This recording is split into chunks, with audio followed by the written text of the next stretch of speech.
because he was being a twat. I was like, nice, it's a nice. female fish. And he was like, he just kind of cursed. smiled because he was like, God. he knew he was being a twat. So That's it just not was like, perfect. just sit down. Oh, wow, that's amazing. Cursed. Hi, Pepper. That's what the other one looks like.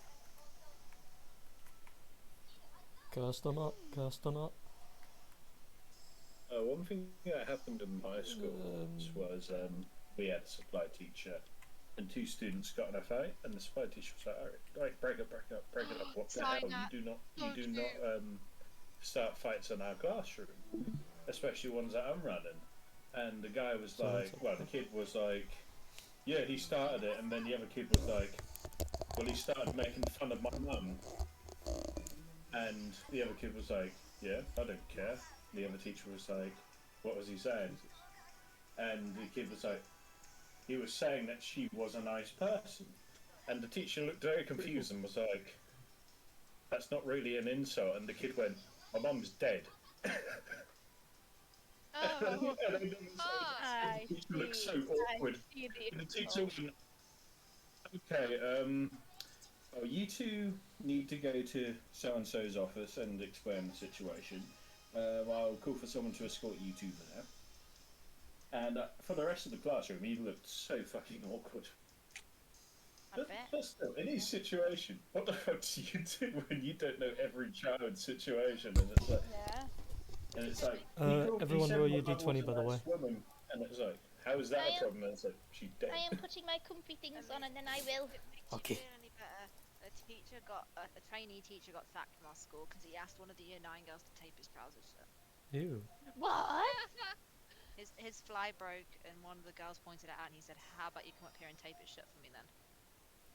Ew. And then we didn't see him again. Yeah. Surprise. Apparently it was the final nail in the coffin after other similar complaints. Oh no. Freaky. Please. Well, I'm not recapping. I'll be back in a second. Well, I'm not recapping out of principle because I actually wasn't in last session. My character didn't speak once. The second that was. In fact, my Okay. character was there at the end because Lee felt bad for me sitting there doing nothing. Well, yeah, kind of.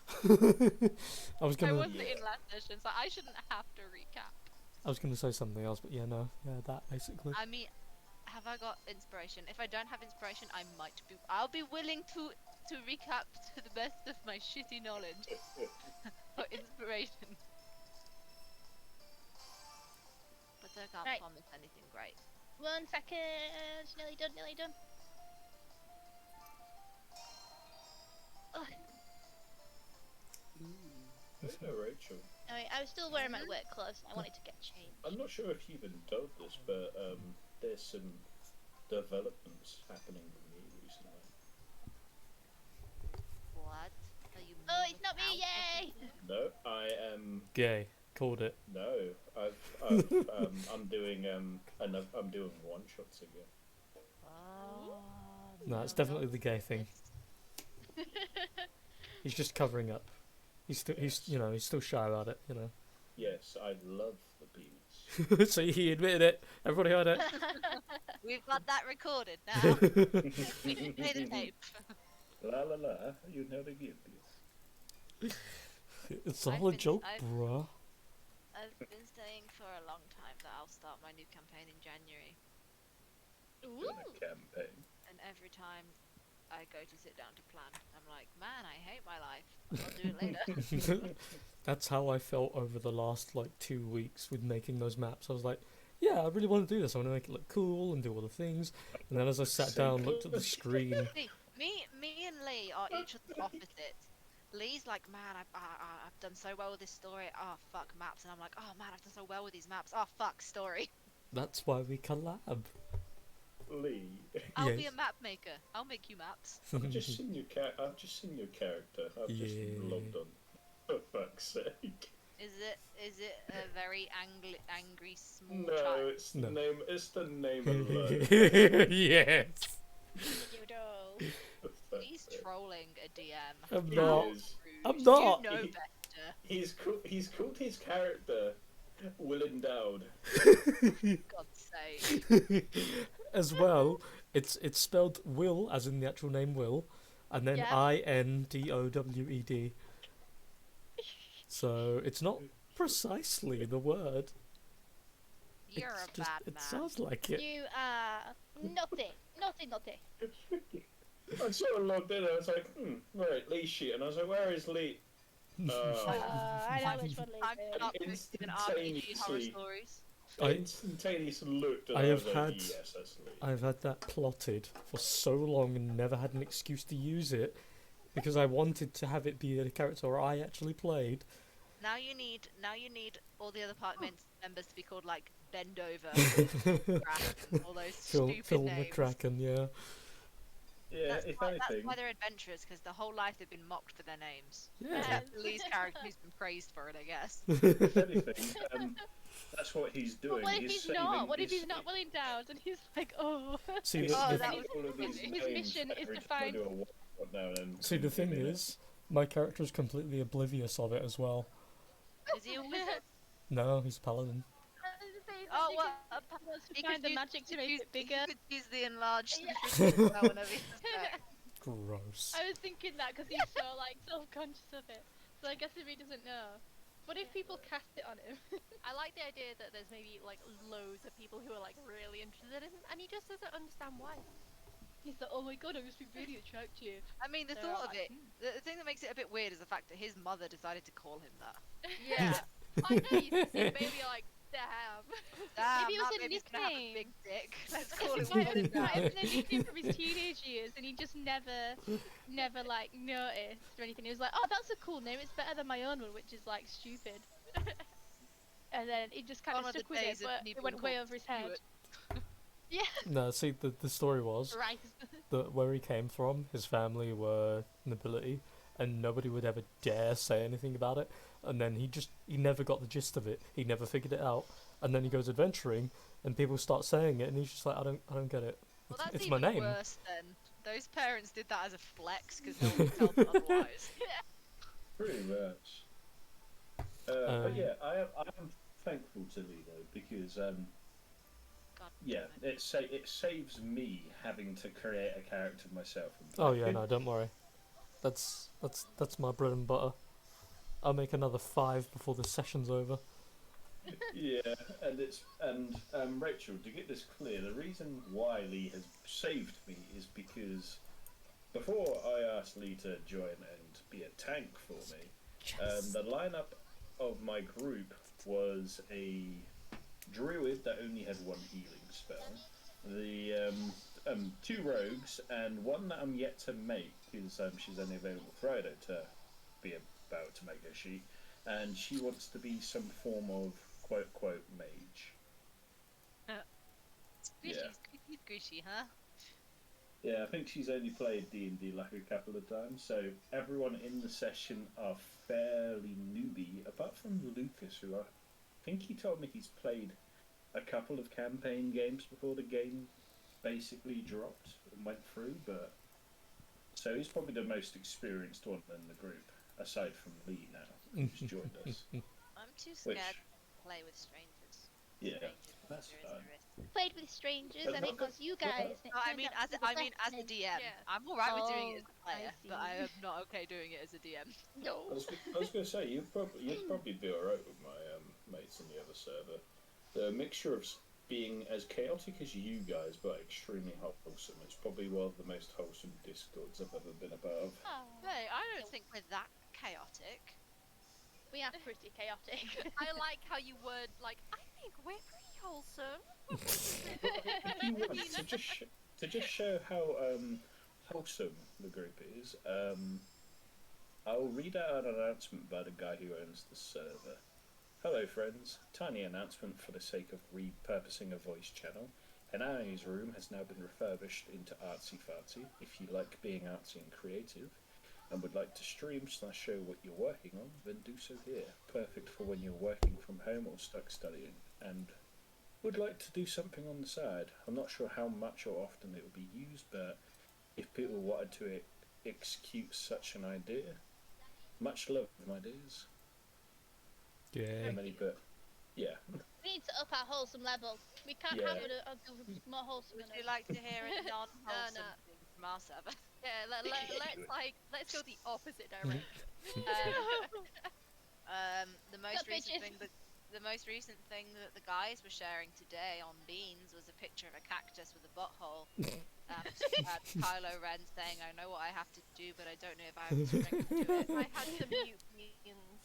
Yeah, I me knew too. too. It kept coming up at work, and I was like, no. Ryan's Fairy Lounge has been muted since the beginning. Oh yeah, Ryan was. Oh I told Ryan I no! don't look at it, so he sent me one. Oh no! You'll hear the werewolf one. I've opened it to see. Here's a nice wholesome thing for you guys that I will immediately delete. Oh god. Oh, Yeah. Oh, guys. Anyway, bye. So, guys, we have a D&D game. I was gonna say one quick thing before that. Mm, Being a DM, you have times of where you have power over people. Yeah. all Nice. the time. I kind of abused it the other day because by accident I don't know what. Oh yeah, Monday session. Do you remember Monday session, mate? Vaguely. I was meant to roll a d20 for the recap. Mm, I rolled it on my one shot page. Didn't say anything about it, and then one of my friends was like, also just curious, I noticed you rolled a d20. don't worry about it. Yeah. I went, don't worry about it, and they went, that's the exact opposite of what we should be doing. You don't roll d20s for no reason. And I went, I did it for a reason. I may or may not remember why I rolled it. And I went, I'll try and remember. I'll look through my notes. And they're like, are you going to tell us what it's for? I went, no. I just went, It has nothing to do with them. And then Rachel, in chat, recap. Yeah. Lycoris got captured, and everyone was like, "Oh fuck!" And Vanessa made Trafalgar fly, and he just kind of like flew away on his own and yeeted himself into the void. Yeah, I thought it was a bad choice. Whilst everyone was trying to chase him, he lost Lycoris and Talus, but then he found a guy with a mushroom head on his head, wearing the corpse of his enemies, and went, "Yeah, this guy seems legit. I'm gonna believe everything he says." And then the guy took him to another guy that was like, "You gotta pay a price to get back to where you need to go." And then Trafalgar was like, "I'll do it, but I won't tell anyone else what the price is." And then he disappeared into the therapy tunnel, and he had to talk about all of his trauma and whether he likes us or hates us. Meanwhile, the others were like, "Oh shit, we lost Trafalgar. We've got to try and get Trafalgar." And they're going through a tunnel full of like dodgy stuff. And her uncle and Freed are like here but not here. And Freed, I believe, is still with you guys, but the uncle isn't. I think. Yes. Yeah, I don't think the uncle is. Uncle he's not. isn't. Freed is, and they're trying to get to the door to get out, but they ran into something in the way, and that's where we ended, 'cause Zombies. there was stuff there, and we didn't want to have to do combat before midnight.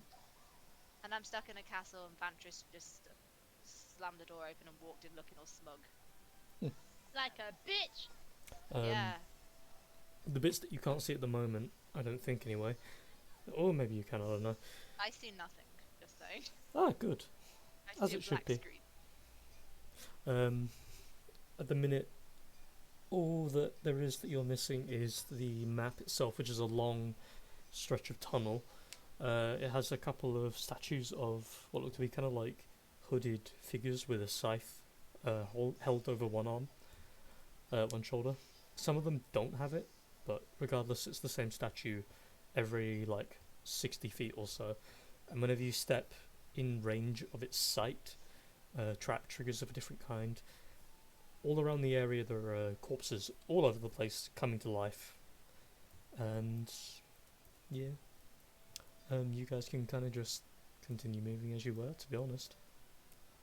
I'm gonna disappear back into the void now. I will be listening from afar, but Not near, like far, Christmas. wherever you are. So, I don't give a fuck where you are. so what do you guys want to do?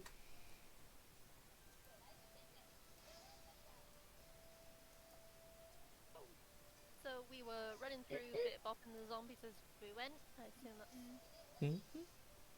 gonna be our continued course of plan until something happens. Yes. Well, And it's then- meant to be something like here, but I can't see it, so I'm sure there's something. But I don't know. Is the dark vision on? Dark vision is on, okay. I think mine is because of Ravi, but I can't see it. My vision ends here. What is it showing?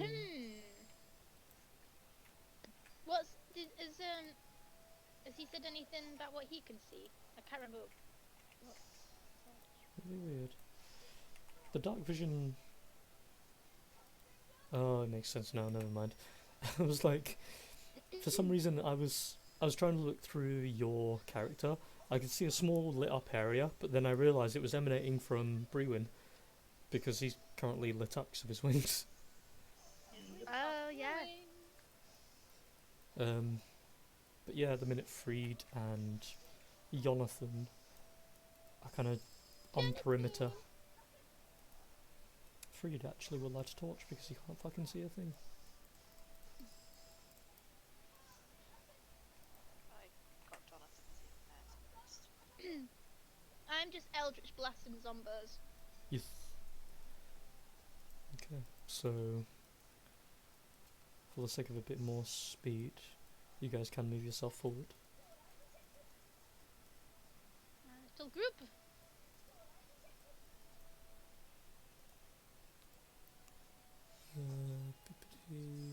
Poppity, remove those because the effects would have gone. And Jonathan, as Jonathan does, will go riding around the world. So for a bit of speed if you want, up until each point I will now mark out, you can keep on, well actually just one more. You'll see a red line ahead of you, feel free to move toward. Need the tripwire. Don't touch it. Well no it's not, it's just me marking the end point, but technically, It could be though. It could be. I mean it could. It's more bad stuff. It's not gonna be good. So Jonathan takes a step kind of closer, marks for each of you to step back so he can take the brunt of it and trigger whatever it is. So if you'd all like to No, step away. Jonathan, don't do it.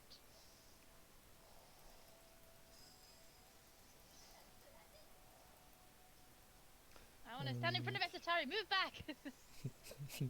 There we go. A little bit more, there you go. All you have to do is move your bed. So he takes the step forward. I don't want to be too close to it. The two statues on the left and right both seem to immediately blast this thunder and lightning bolt directly towards each other. And he has to make an X save. Don't die. He won't. Can he die He can die. in that form? Is Would that he die or would he not just be sent back to his like pocket plane? Something like that. that is not a confirmation or a denial? The Okay. FB. So he takes a total of 58 damage, lightning and thunder. Oof. But he manages to, as he gets struck by it, you see a lot of the current from it kind of arcs around the suit for the most part, and he doesn't seem to react to it much at all. As it arcs around, it does seem to go inside of the armour and spark him from what little you can see, so it doesn't retreat from the armour. But he's still alive. Oh, he actually resists lightning as well, so we'll get a little bit back. Does he feel pain in there? Do we? I want to look at him and see if he's squinting or if he's hurting or if he's okay. Because I want to be able to do whatever he's doing right now. He turns around, looks towards you all, and with one finger just motions you all to come over. Those of you who can see him. I'll be like behind me to Esatari. It's okay. We're all I've got fine. you.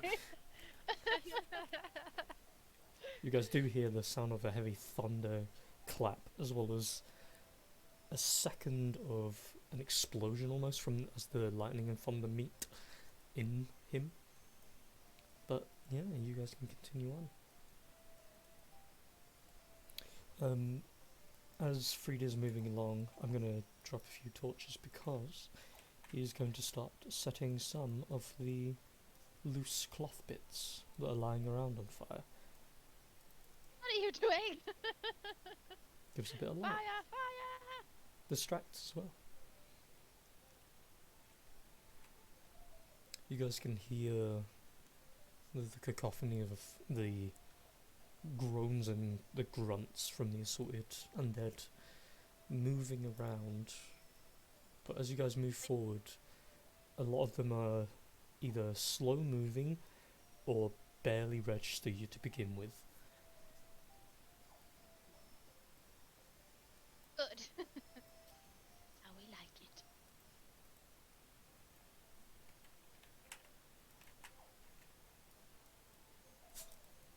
Okay. Feel free to keep moving. Sorry, that's me. No, that's fine. Go, go, go, go, go, go. Giggity giggity goo. Go, go, go, go, go, go, go, go. So I Go, go, go, will go, go. I will let you know you guys can go immediately forward until you actually crash into something. There will- Something. I see a body. It's me. It's gonna You. be me. Don't say Yeah, that. no, you're not allowed up here, mister. No. I can't trust you with my Let 2 him. monitors. Let him be there. Is it Jake? Well, I mean, Hey, little guy, what are you doing up here? I mean, he's also Imagine how here, he but speaks to him.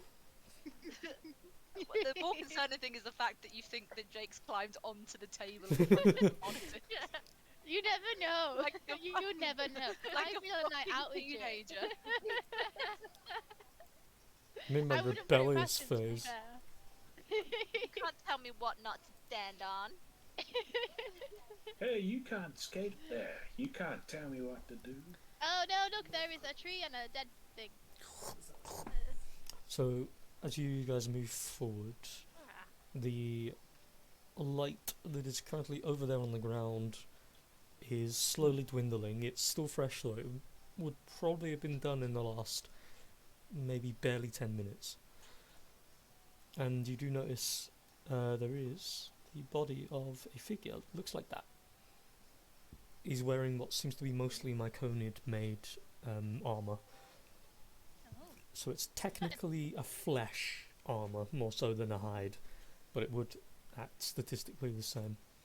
It would be the definition of squishy. Yes. The body lies mostly like skin stuck to bone. It's like it's been drained of all of its essence. And just behind him, you see a figure stood at a doorway, just looking forward. Looks out toward each of you. Those of you who can see him, I'm assuming. He is pretty much undead in nature. He's got quite a very generally skeletal appearance, and he stands in front of the door and holds his arms out as if to welcome you.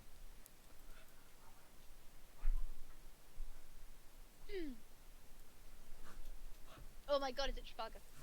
Is that why he's not here? Valga wasn't wearing Myconid armor, Yeah, but they he might have tried spoke to to turn him. someone who but the was. guy that he was talking to was. Yeah. I still think it's Trafalgar. I have my theories. Leave them alone. Is My- this my actually theory. a body here? Like, Yes, it is. Oh my god, that's Trafalgar. It's well cocooned, and the body is of a large size. It's just not a large shape. Oh, it's not So- Trafalgar then. It's like 7-8 foot tall. that's definitely not Trafalgar. Definitely not No. Trafalgar. It's heavily bound and wound as well.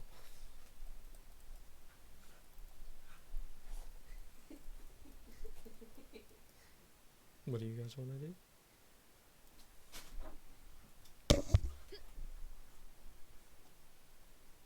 I'm I'm just standing gonna- in front of Asatari again and looking to Speed and Jonathan for Excuse Ooh, you. whoa, whoa, whoa. Keep playing with it.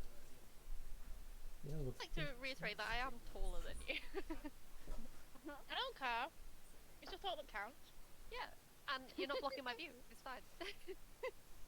Well, I'll shuffle, but I didn't want Ravi to be in line of this thing if that shoots some fire or some shit. So I have No, to I just stand mean on like the bar. even when you stand in front of me, I can still see. Alright. Oh, that's okay. I was like, do you get like half cover? Please, let us do it fun. Well, you know. It's just you pooping bummers. How much shorter am I than you? We don't know this. I don't know, probably not. Stretch. Right. What I'm doing, my dudes. Also, obviously, Retro, you have inspiration because things. Oh, thanks. I'm looking at the skeletal figure somewhat not standardly, but that's because I'm just sus, because it's like, why the fuck is there a lich just standing there looking at us? That's never bodes well. That's what I'm thinking, I'm not saying, but yeah. It's a good sign. So, as you notice, as you're all currently stood still, just observing from a distance. Come on. Can I hold an action just in case he goes to attack us? What are you? If he seems like he's hostile towards us, I'm gonna have it behind my back so he can't really see it, so I'm not aggravating him or anything. But I wanna have like just an eldritch blast ready, if like, you know, prepared. Not, I don't wanna accidentally fire at Esatari, but It's like, my I put it toes! behind my back and it's like getting a hole in her chest, like And Nessa's like, are you I'll pay doing? the fucking price. Betrayal. But yeah, I'm gonna do that just in case. So if he seems like he's gonna attack or being hostile towards us, then I'll use it. I need to learn to remember to hold actions because I never do it. And I really should. Come now.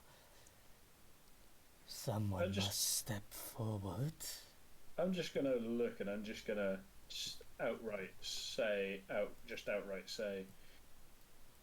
do forgive us for not being so forthcoming, but the last thing that welcomed us to, well, a place, they tried to kill us. That is the fun of the Underdark, I'm sure you're aware. Yes, it's very Yes. fun. All of the fun. You've come here in quite an auspicious time.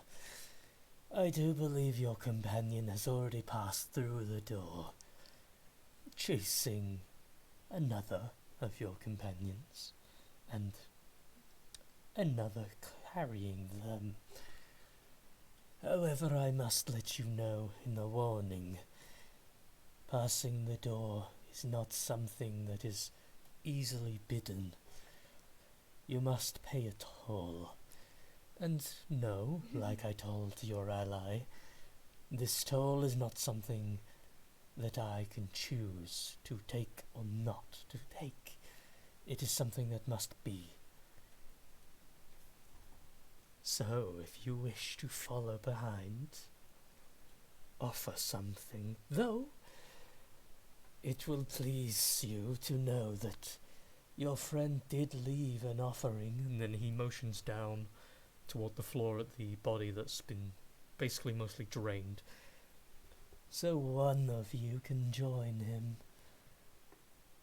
Betrayal is quite a beautiful sting.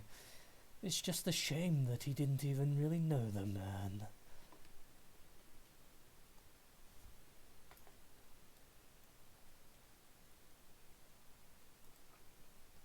Everyone's just gonna sigh.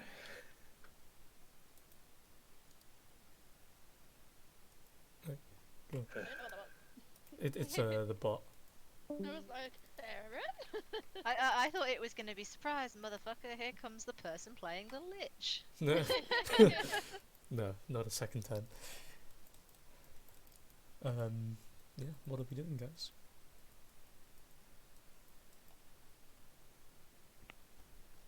Oh no. When you say offering, what? I'm like looking at the dead thing. Exactly, do you mean?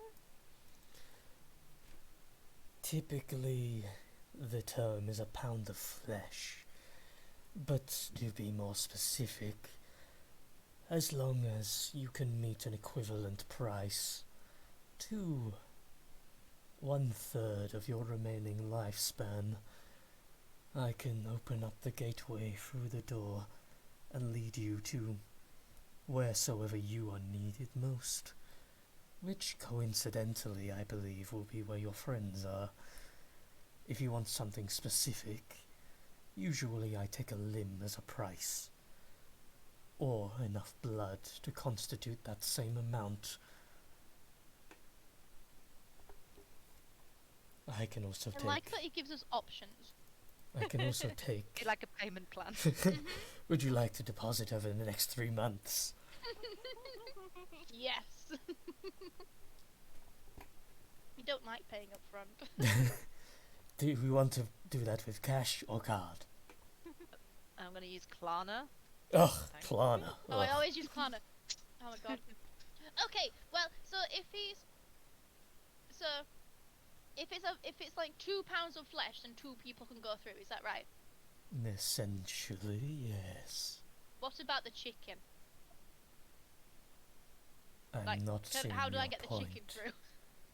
It Does it doesn't count? matter.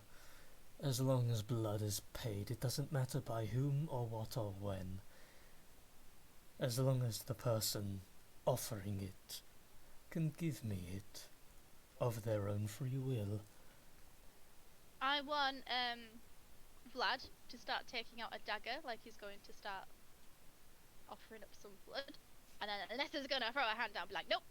And she is going to walk forwards, and well, Vlad's still back here. Keep moving a wall. Walk forwards, and she's going to say for the 3 of us, and she's gonna start cutting off one of her prehensile legs. Just 'cause, you know. It's a limb. He said a limb, so she's cutting off one of those. Just go forward and like grab her shoulder. Are you sure about that? An interesting bargain indeed. You Well, it wish. has to be enough for the 3 of us, and I don't think I've got enough blood. So, the- and by I've the- not got long lifespan either. So out of the options, By this the, one three, makes the most sense. by the 3 of you, do you mean you, Vlad, and the chicken, or you, Yeah. Vlad, and Esatari? Me, Vlad, and chicken. If I did 4, I'd have to cut off the other one. Even this one might not be enough. I still might have to cut off 2. I have a. I don't want Vlad to give anything to this person. I have a mild proposition for whichever one of you houses that bag of holding. Oh no! There I look very is- panicked. I start cutting more. Take it! Poof. You throw it at his face. I will not take anything from 3 of you, and I will purposely take off one of my own limbs if need be to make the door work. If you give me that chest that you are hiding inside of that bag of yours. Another option. Jesus Christ. He really likes us. You said that out loud? No, I don't know who Jesus Christ is.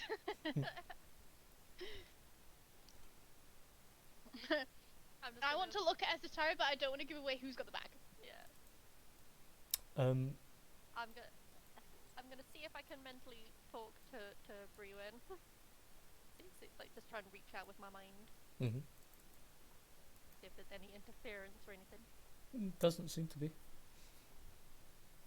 Pause the chopping. I'm bleeding a bit though. Just like, take 2 damage. Any suggestions? I'm gonna say telepathically. Mm-hmm. Is that what you're saying telepathically? Yeah. And you're allowed to talk back. You're allowed to That's talk back. No, you're not allowed to say anything. Deal with it. I'm just thinking what to say, to be honest. Pretty well at this point, just sort of like, you hear a bit of an audible pause, and then... To be quite frankly, today's seems to be full of surprises. I am somewhat fresh out of options. I just need to think. How much blood is he wanting?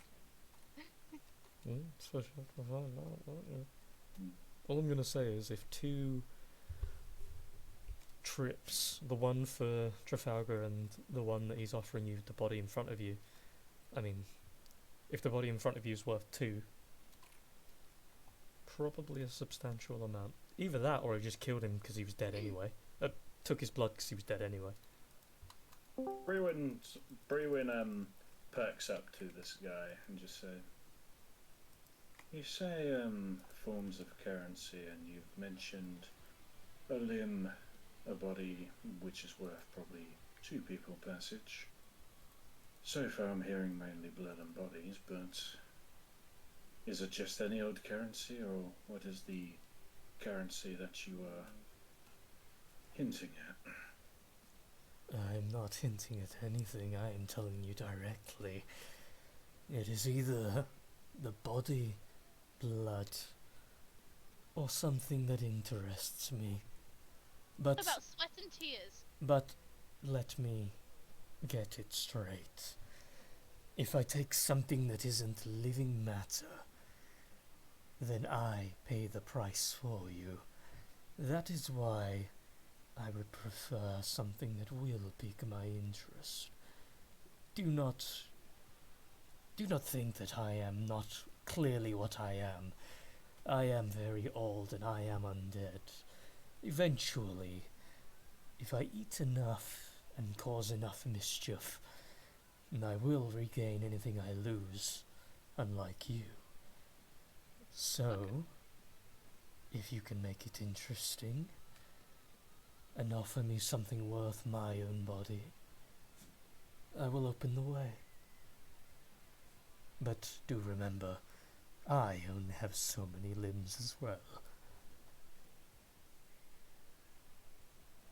What do you wish to offer for the door? But if I just give my leg, then that's 3 of us, and then we've got 2, right? I mean, I already started. No, we're not giving the chicken away. Come on, chicken. That's clutching to the chicken, As protecting he me. says that, I look at myself and I just think, I just say, of course you've made rather clear of majority of the things that I have to offer, which I can give you, but one thing still piques my curiosity. You haven't shared what interests you and makes it worth you cutting your own limb to have. I've already told you one that I can sense on you all. Try thinking around that. Do we know what that orb thingy is? Whatever it was that we had in the box. Yeah, Luke I can't talked remember. about it. Not entirely. In session 21, Lupula explains the process of the 4 gems to everybody because Lycoris and Trafalgar fucked up and told you about it. And he basically said that it's a gem that's got a shit ton of power, and we have to protect it because if we let it out there, anyone with magical power can sense it. And there's 4 of them in the world, and if it gets connected with the other 3, basically it's the end of the fucking world. Okay, so we'll not do that. I'll cut off my leg. I feel like that's fair. Okay, so instead of the end of the world, I'll just cut off a leg. It's fine. Yeah, that I sounds have better. I have technically I've got 4 3. of them. It's fine. It'll be fine. And Nessa's literally like a middle-aged mum. Oh, it won't be the end of the world. I'll just lose a leg or 2. As she's Yeah, there I would be bleeding like, profusely. Well, we're gonna keep the chest, but you can have my leg for the three of us, and then Esatari can go through because of the body, and then it's just these three. I thought Freed was staying. Yeah. Oh, Mhm. these two. Does he count? I'm just point to Jonathan. Are you asking the guy in front of you? Yes, I'm asking if Jonathan counts as a person or not. Why would he not? A shrug. I don't know. I don't discuss legs. No, I don't know. If anyone And I'm just wishes gonna to... keep chopping off my leg. Anyone that wishes to pass has to pay. If you have your payments settled... Yep. As he's looking at you up and down as you're vigorously, like, slashing, just like, fucking... Oh, God, it stinks so much. Why is it so taut? Fucking hell! I know I asked for a limb, but Jesus Christ. Okay, so if, considering how long you've been willing to do it, are you taking off both of your prehensile? Why? What's one worth? N- Will one get one- three of us through? What? No. Or not? What? No. Ah, One will get one of you through. So if you're you take fucking what? if you take two of your prehensiles, that'll be two people you can get through. That wasn't the deal I made. That wasn't the deal I agreed I on. mean, technically, you started cutting before he could agree to said deal. I know. That's just the method. You're just there like, Well, excuse me, but I'm this is what halfway I through the agreed in my first head. one, and I'm just like, does the chicken at least count as half? The creature is twice your size. You're Yes. lucky I haven't told you you needed to pay twice the amount. Ugh. Just for All being need to go spiteful. through. We can't split us up even further. I'm not leaving you. Right, I'm through my arm, my leg, whatever it was. And it's on the floor. How Okay. much damage have I got? Let's have a look, shall we? Boop. Yeah, It goes, there you go, 1 damage. oh, nice. So One give, Oh, no. damage from cutting off her leg, but I got a fucking 72 damage from 3 punches. Are you kidding me? yes. Right, so that's for. Well, I don't want to send blood for himself. Okay, that's. Jesus Christ. How So much blood? you, What's the consequence of me giving him enough blood for a person? if you're giving a tail, well, yeah, tail, as well Yeah. as enough blood for a person, you Uh-huh. will get levels of exhaustion because your Yeah, blood that's will what be I thought might siphoned, be. as well as possible penalties to other scores. Ugh. Okay, so she's so if she's given her leg, if I've not given her leg but give the I've blood given for out a person, leg. does that still come with the exhaustion? 1 second, let me... I'm gonna note on... And I want to turn to Vlad and be like, "Don't you say I don't do anything for you, Why doesn't Vlad just stay behind? Yeah. because With I'm Freed. not leaving him with a lich." Um, With Well, but he can Freed! go With back Freed! with Freed. Oh. Also, hasn't Brewin got like fucking angel blood? Oh. Okay, if you splash it on him, will he Oh. burn? yes, I let's was- kill the Arr, guy. Christ compels you. Let's kill the guy that has access to where your friends are. That's It funny might you just said, make him a 'cause bit nicer. I was going to about it. actually Okay. ask if there's qualities of blood or whether to him blood is just blood. Your Mm. your blood. Fucking muggle-born here. Okay, so before anything else, as Anessa, you cut off one of your prehensiles, it would have to be from, like, how do I really word it? It'd have to be at the source, so to speak. Yep. So, like, Like barely even an inch from your skin. So, when cut off, and you kind of hold it up, you're already, like, woozy, and you kind of, like, feel a little bit sick, and Yeah. you're just holding it up. And he makes a small head nod toward it. I will note every time that a payment is, air quote, made, by putting a number, an ascending number on him. If anyone reneges on it, let me know. I can't see it. Oh, I see two. Underneath him. Hold on, let me temporarily put... Let me see. Oh, God damn it. There we go, Let Rachel see. It doesn't matter about Lycoris. there we go. still see nothing. Still I the see one it now, hit it's in point the that corner. she took. I'm a I mean, I ghost. took 3 altogether. Okay. I thought you might just perk up a little bit. Yeah, there you go. I can't believe you chopped off a leg and you got 1 hit point. It's because I did it badass way, and it was stupid. Oh, Ghost Vicari, she's a spectre. She's a spectator. Oh. Okay, Fuck so it out. before So shit. what are the consequences of like, giving him the blood price that he wants? Yes. Depends how much. If obviously if you guys do one. it, if you guys do it twice, it's No. you're on death's door. No, If you do it for once, once. I mean, to be fair, you're gonna have to find out. But there's another person from this body, right? That can No. go through. I thought Oh, that was I an thought you old said that was body. 2. No, No. so Oh, just a not that one. single. This one. Sorry, this one. Yes, I've that- got yeah. the wrong body. Yeah, no, that's why he's got Yes, 2 marker. There's 2 to go through already. Okay. So if I Freed's see. leaving, you don't need 3, so you just need 1 to cover 2 more people. Jonathan Okay. and either Brewin or Estari. And you think that I should leave Vlad here? Okay, I will discuss with Vlad. And be like, I'm just gonna like get really close to him and just be like, I hope that looked really cool. But it really, really hurt. And I would do it again for you, but it turns out he's not going to give me buy one get one free for the chicken. So I'm thinking you stay here with Freed, and yeah, I don't pass out. Will you be okay? Wait, are you saying that to To Vlad. Vlad? Okay. I'm not really sure where you're even going. I don't know either. Oh, Don't shoot my friends. okay. Do you need me to help with? Sister, you're bleeding everywhere. Yeah, I'm fine. Don't worry about it. I mean, it only feels like a little bit of damage, to be fair. I mean, I didn't really need it. I'd never used it. I've got really cool spells, so I don't really attack with them or anything. This- And I can walk fine. Sister, you're really stupid sometimes. Do you want Ravi to petrify the wound or something? Interesting.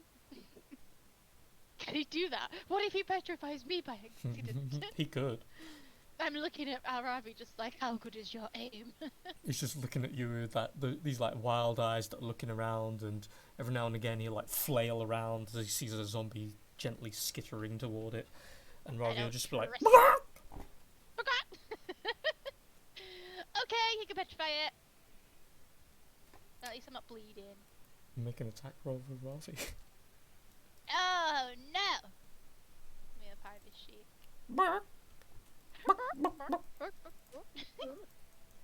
I love that I have a chicken now. A Attack dragon roll.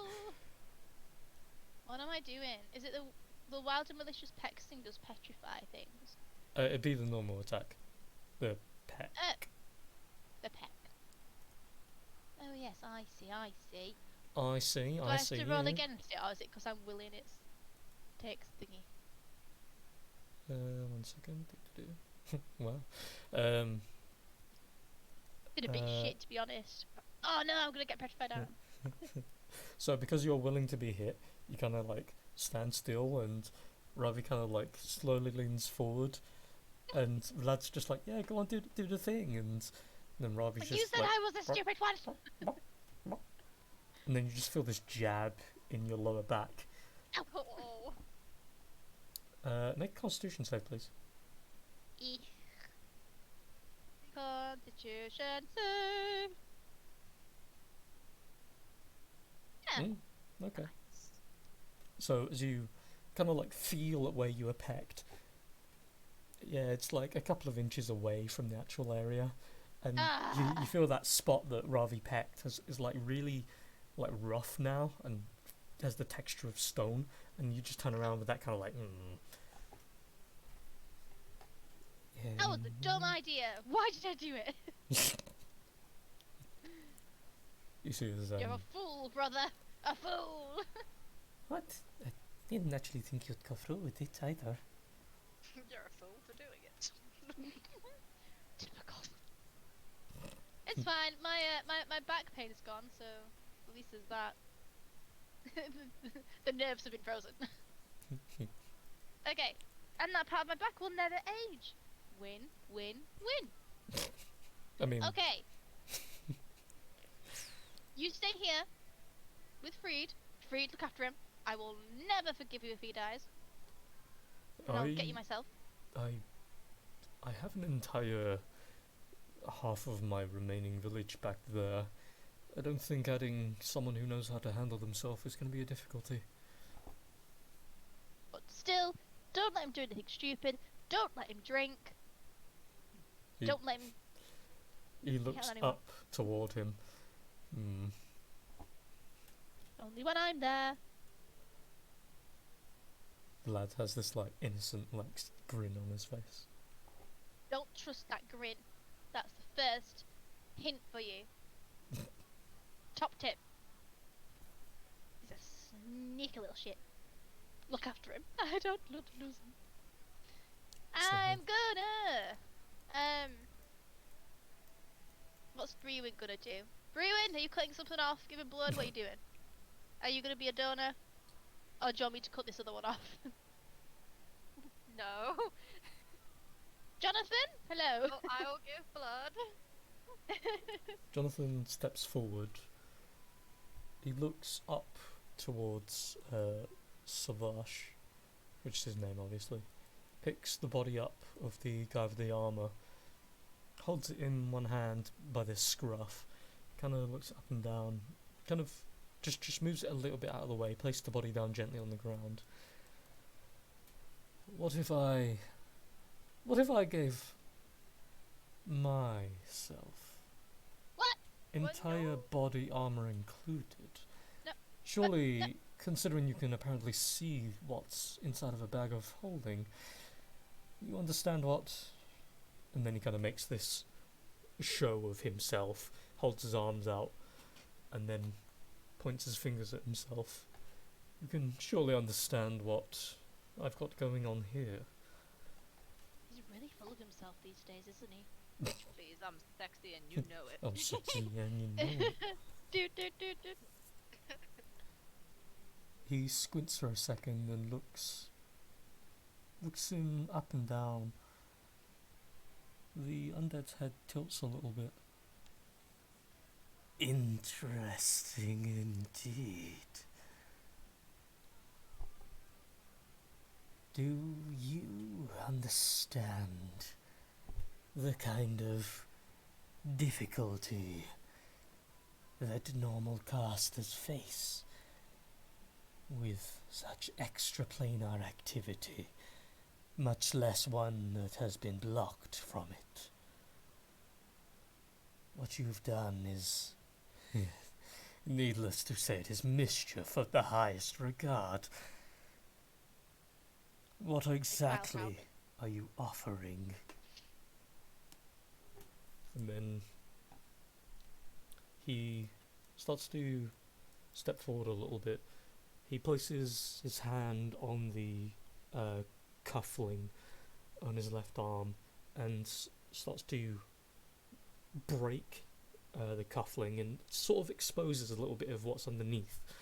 And there's this sudden like sizzling of gas almost that comes out from that spot that looks like this kind of dark purple. And he holds his hand up in front of him as this little gas starts to pool out. I offer you, should you be smart enough to accept it, this armour as well as the form that is hidden within, as well as any magic that I've currently got residual in both. Surely that's worth at least another 3 people. And obviously not counting myself, as I'm not technically here. Savage puts a hand onto his bony chin and scratches it a little bit. Looks behind him toward all of you. That sounds sufficient. And then Jonathan turns around for a second, starts to move a little bit closer, but doesn't get too close, so that that weird spray of like gas that's like coating around his arm at this point doesn't get any further towards you guys. And he places it slowly behind his back.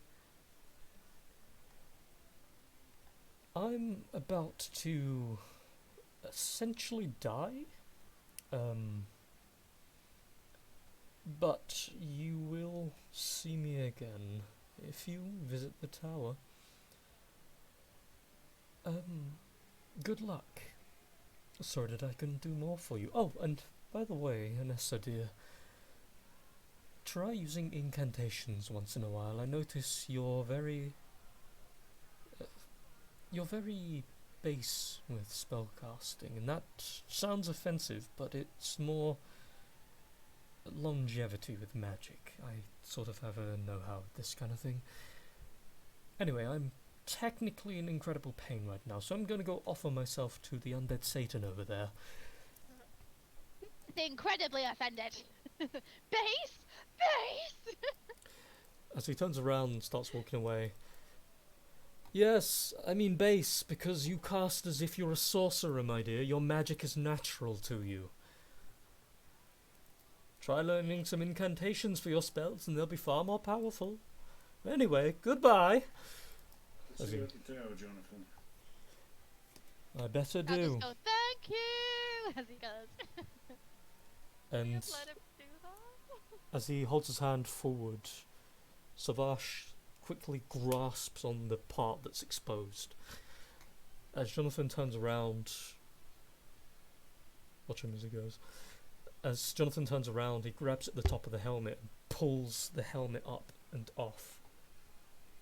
As he does that, he speaks, but the mouth doesn't move. Before you see the face, he says, "And by God, kill that woman again for me. She is an awful insult to magic." And as the helmet comes off, you see the very blue face of Vortigern. And What? the body What? is drained of all magical prominence, and the armour goes limp onto the ground.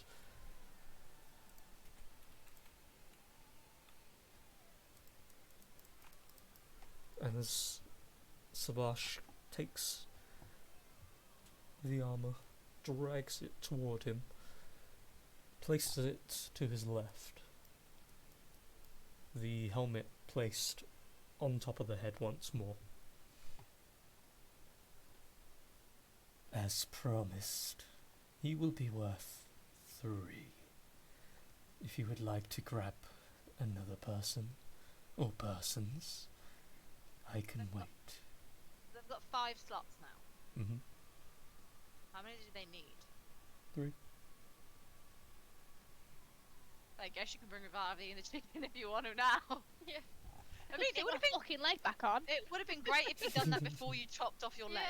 I know. What a little bitch. Hmm. I would turn to Essetari and just be like, "Is that who I thought it was?" I think he might have just been using that body. Piloting the Careful. corpse of Vortigern. Yeah, like Fucking we know Gundam. that he wasn't really And- here. Anessa was like mid salute, and then her mouth just drops open when she sees Vodka, and she's like, "What Are the you fuck?" feeling okay? Yes, yes, yes, I'm fine. Bruin raises an eyebrow like, oh, didn't expect that. Free kind of steps forward. So are we still?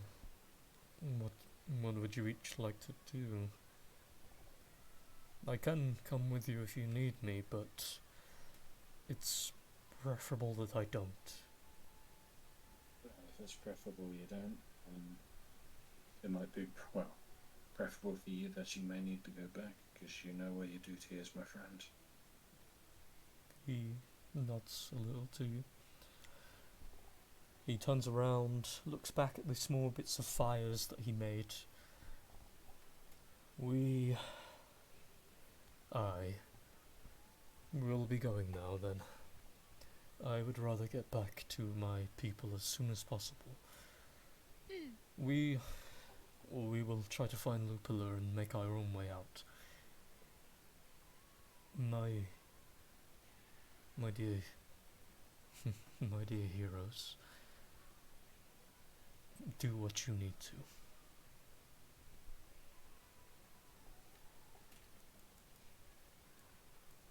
We'll be seeing you. Is any And if danger we of that? Just we'll cut be my hand seeing off. you. And if we don't see you, it's been good knowing you. He gives you a slap on the shoulder, a rougher version of a pat, as he walks away. Harry sniffs. I sort of step forward and I look to the others like, where are we going? I guess so. Vlad and Ravi are coming now too if there's enough people.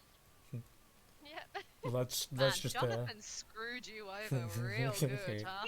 Well, Did maybe, little well, fucker. maybe, technically, maybe if you're you racist. waited like 10 seconds before cutting off To your be leg. fair, you did start Yep. immediately cutting your tail.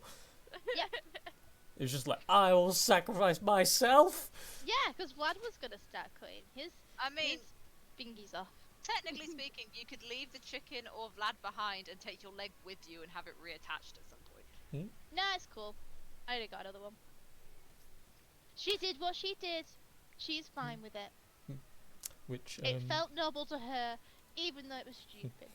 I don't play her like she's got high intelligence. no.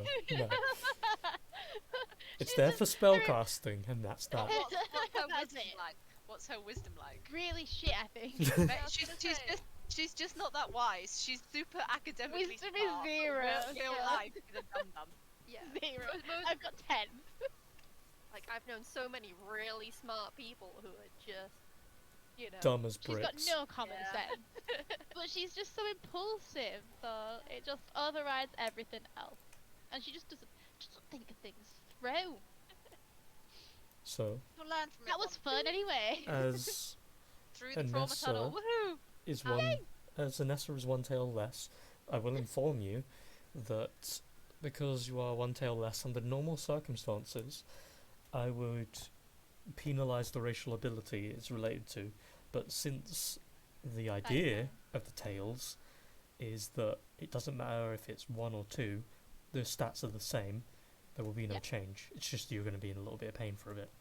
That's fine. I thought you were going to take Spider Crab away from me. I was like, she will live with it. Oh, that's She completely did unrelated. something cool. Does she have poor balance now? You do feel a little bit, yeah. Strangely, you do feel a Tails little bit are off important for balance. that. You're, I the was first walking like I've got a limp. the first step you take, you just kind of wobble a little to the left, and then you're like, whoa, that's weird. Oh, right, it's probably because I'm, bleeding and whatnot, and then you realise there's a shift of weight. Just a very, what felt like a very minor amount when you had it, and now it's just weird, because it's like, trying to think of any good example, it's beyond me, doesn't matter, you get the gist.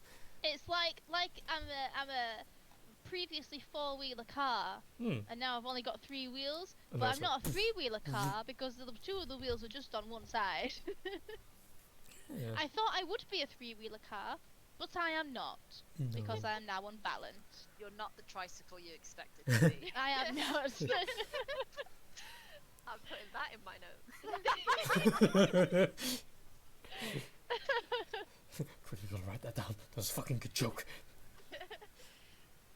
Okay, so as the 5 of you I have been wanna- chosen, I want to look at Ewan and be like, it's okay, the best thing's coming 3s. And just wink at him. Cause. he looks at you with confusion as he doesn't do anything less than 10. That's true. Okay, we're ready. Let's go for the gate. The Asatari Oh, timing. where were you? So, as you all, I'm going to move that forward. As you all step forward, the blood from the body was already offered as a price, so he just causes the body to crumple to ashes, as it is now fully expended. The armour and whatnot He takes all of the remaining blood from it as one price. And then he causes the body to turn to ash as a second price. And then the armor itself he takes as the final price. And in doing so, he holds on to one of the arms as he's draining it and turning it to ash. And then with the final, he drops the armor, throws his right hand onto his left shoulder, and you see as these like nails grow very, very sturdy and piercing from his right hand as they jam into his left shoulder. Still looking at you each without any interest, he tears his own arm off, Nice. holds it up, and you see as it loses any degrees of fluid and anything considered muscle. No, Pepper, no! And as it's drawn free of everything, he just throws the nub, the bare bone, across the room, and it lands over there. And then he turns around. He snaps his fingers, and in front of, oh, behind him technically, the doors to what again looks like a mausoleum flick open, and behind it immediately there is this darkness. Even though you're currently surrounded by it, your eyes immediately adapt and are quite aware that this is a different thing entirely. There is just a pure void of emptiness there. It doesn't give you any like shivers or anything like that. You just are acutely aware of what's there, regardless of if you can see it or not. And he moves aside and motions toward the door.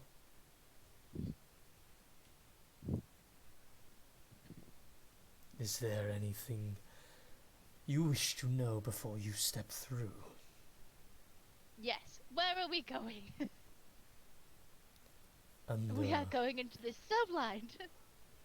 Everyone turns around literally. and says, "Didn't you just say where you where you most needed to be?" Yes, where is that? That isn't exactly within my knowledge now, is it? I could only assume you will go where your friends went.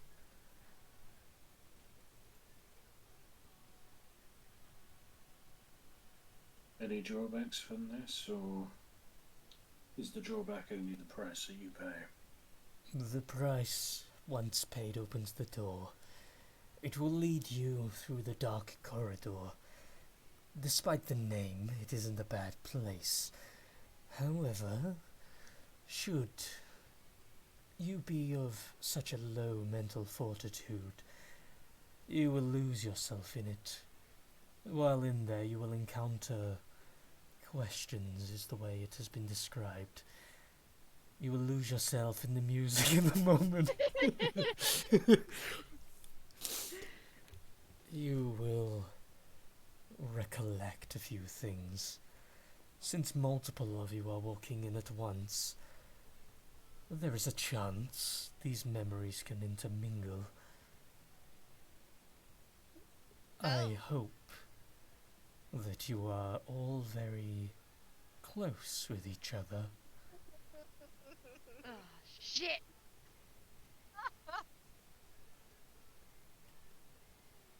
Wait, Look around uneasily. wait. Does that mean when I went through the tunnel with Talus, he saw my memories? Could have. Oh, fuck. Okay. Is it weird if I ask what's up with the tree? He turns, looks up. Ah, yes.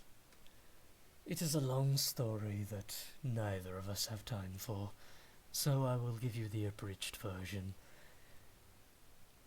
I was a gravekeeper once upon a time. My mausoleum was beautiful. I had one single tree to denote the places that I protected. You can always tell my mausoleum over another's by the dead root tree that grows above. And that is as best as I can tell you without going too long-winded. Well, I guess there's no going back now. Jonathan kind of died. Yes. And my leg, just as a second thing. And fucking ow. Yeah. I like how you Fine. did this big impressive gesture of cutting off your leg, and then Jonathan just like sacrificed his life. It, kind of showed you up a bit as well. It fucking did. Talk about Get stealing my wrecked, thunder, Rob. and then he insulted my spellcasting. We're having a bit of a tiff at the moment. To be honest. Yeah, he was like, your offering's pretty sad. Anyway, let me show you how it's done, you basic bitch. Yeah. Also, By the way, learn how to spellcasting spell. shit. Learn how to Learn spell. Learn how to spell, dumbass. Is that going in the notes too? I was gonna ask. Vanessa cannot spell.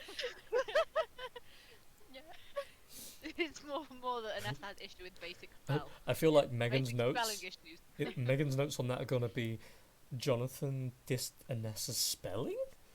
Well, it was already. It just says calls Anessa base. But I'm gonna add Anessa cannot spell. I mean, is he wrong?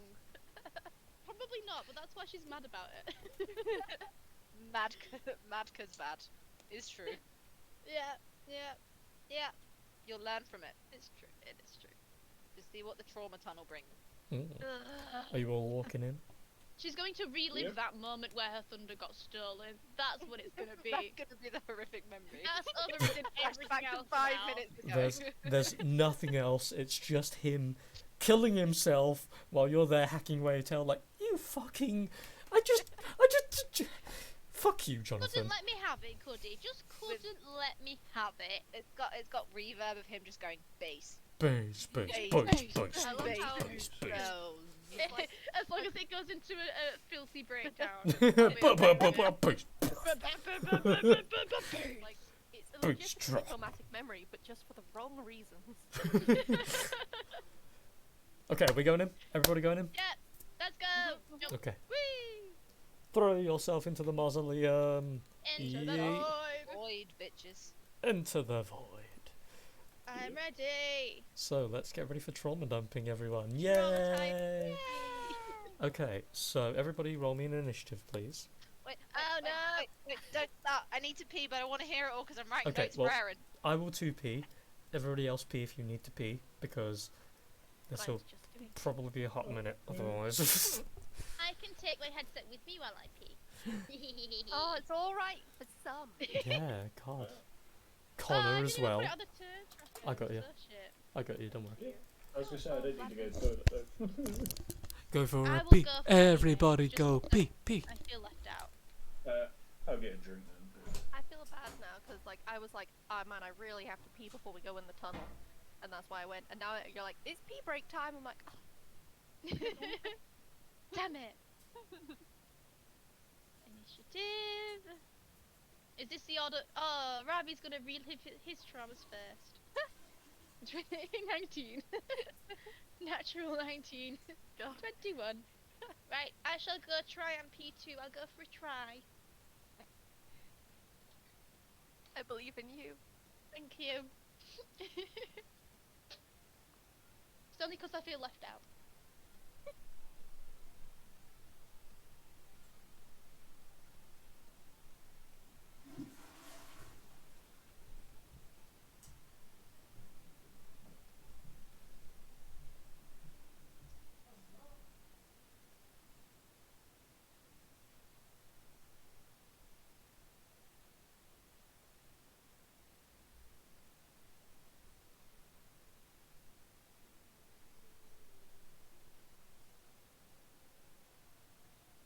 I did it. Well done. Thank you.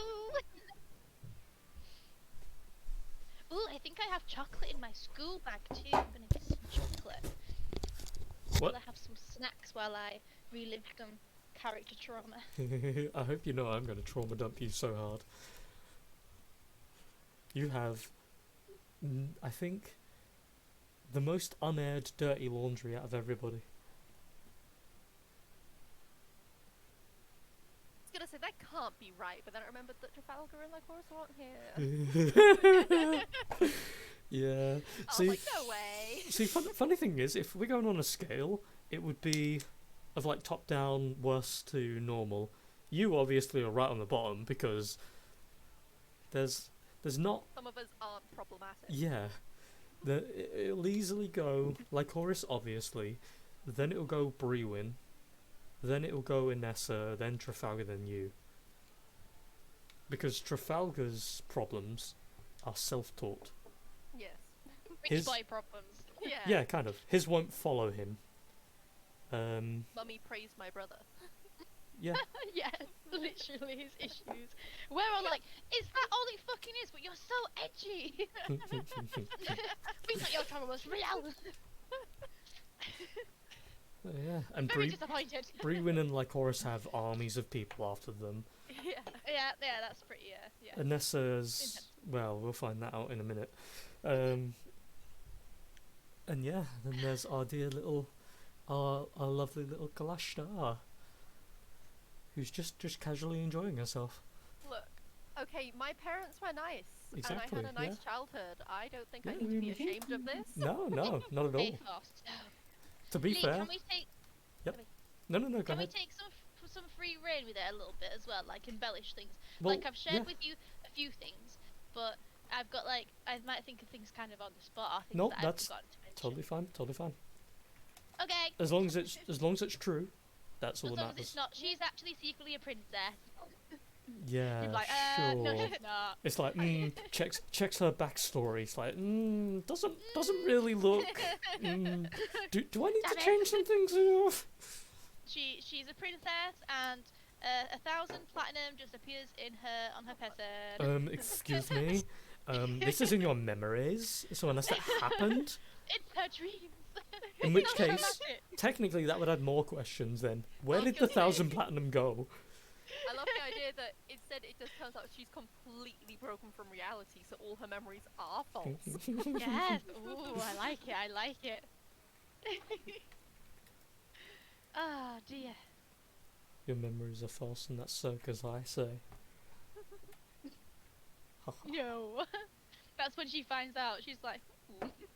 Oh wait, none of it was real. It turns out all along the reason why Esatari wasn't broken is because she was breaking all of you with her psychic powers the entire time. No, don't out me as the true villain of the story. That's why Brewin and Esatari. Lycoris's memories are broken, and why Trafalgar also has a weird memory thing. It's not because of drugs, it's because Esatari followed him and slowly made him go insane. I wish I had planned out a character that cool. That would be amazing. I turn up as like the sweet, innocent little girl, and then it turns out I'm the mastermind villain all along. God damn, I wish I'd done that. Ventress is Oh, actually your servant, and you're just like, yes, Yeah. carry out my will. While I slowly psychically bleed them. Exactly, yeah. Oh. Next time. Good. Next campaign, okay. Next time.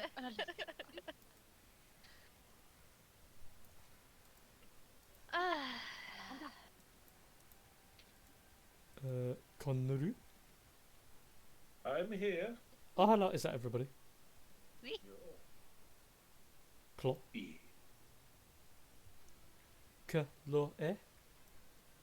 Yeah. Okay, Yeah. good. Just checking. I was here all along. I had such a quick wee. Same. You did. I even went to get a glass and pour a drink, so. I went and got some chocolate, but I was on voice chat then. I got sticky toffee pudding. Ooh, nice. Yummy, yum, yum, yum. Ooh, I've got some vegan ice creams in the freezer as well. It's I like- forgot about those. It's like popcorn for me because I'm not having to go through the trauma tunnel. Mm. I can get to sit and listen. Watch it all unfold. So, to begin with, I will be switching this up. I will be switching this around as we do it. There'll be some questions for some for others. There might be some joint, but that's what the initiative is for individuals. Honestly, for the most part, Ravi's going to be very simple. You wanna do rabbit? Oh yeah, no, I intended. Okay, that's fine. I was like, I don't know. He was a Don't make me chicken. do it for 3 of them.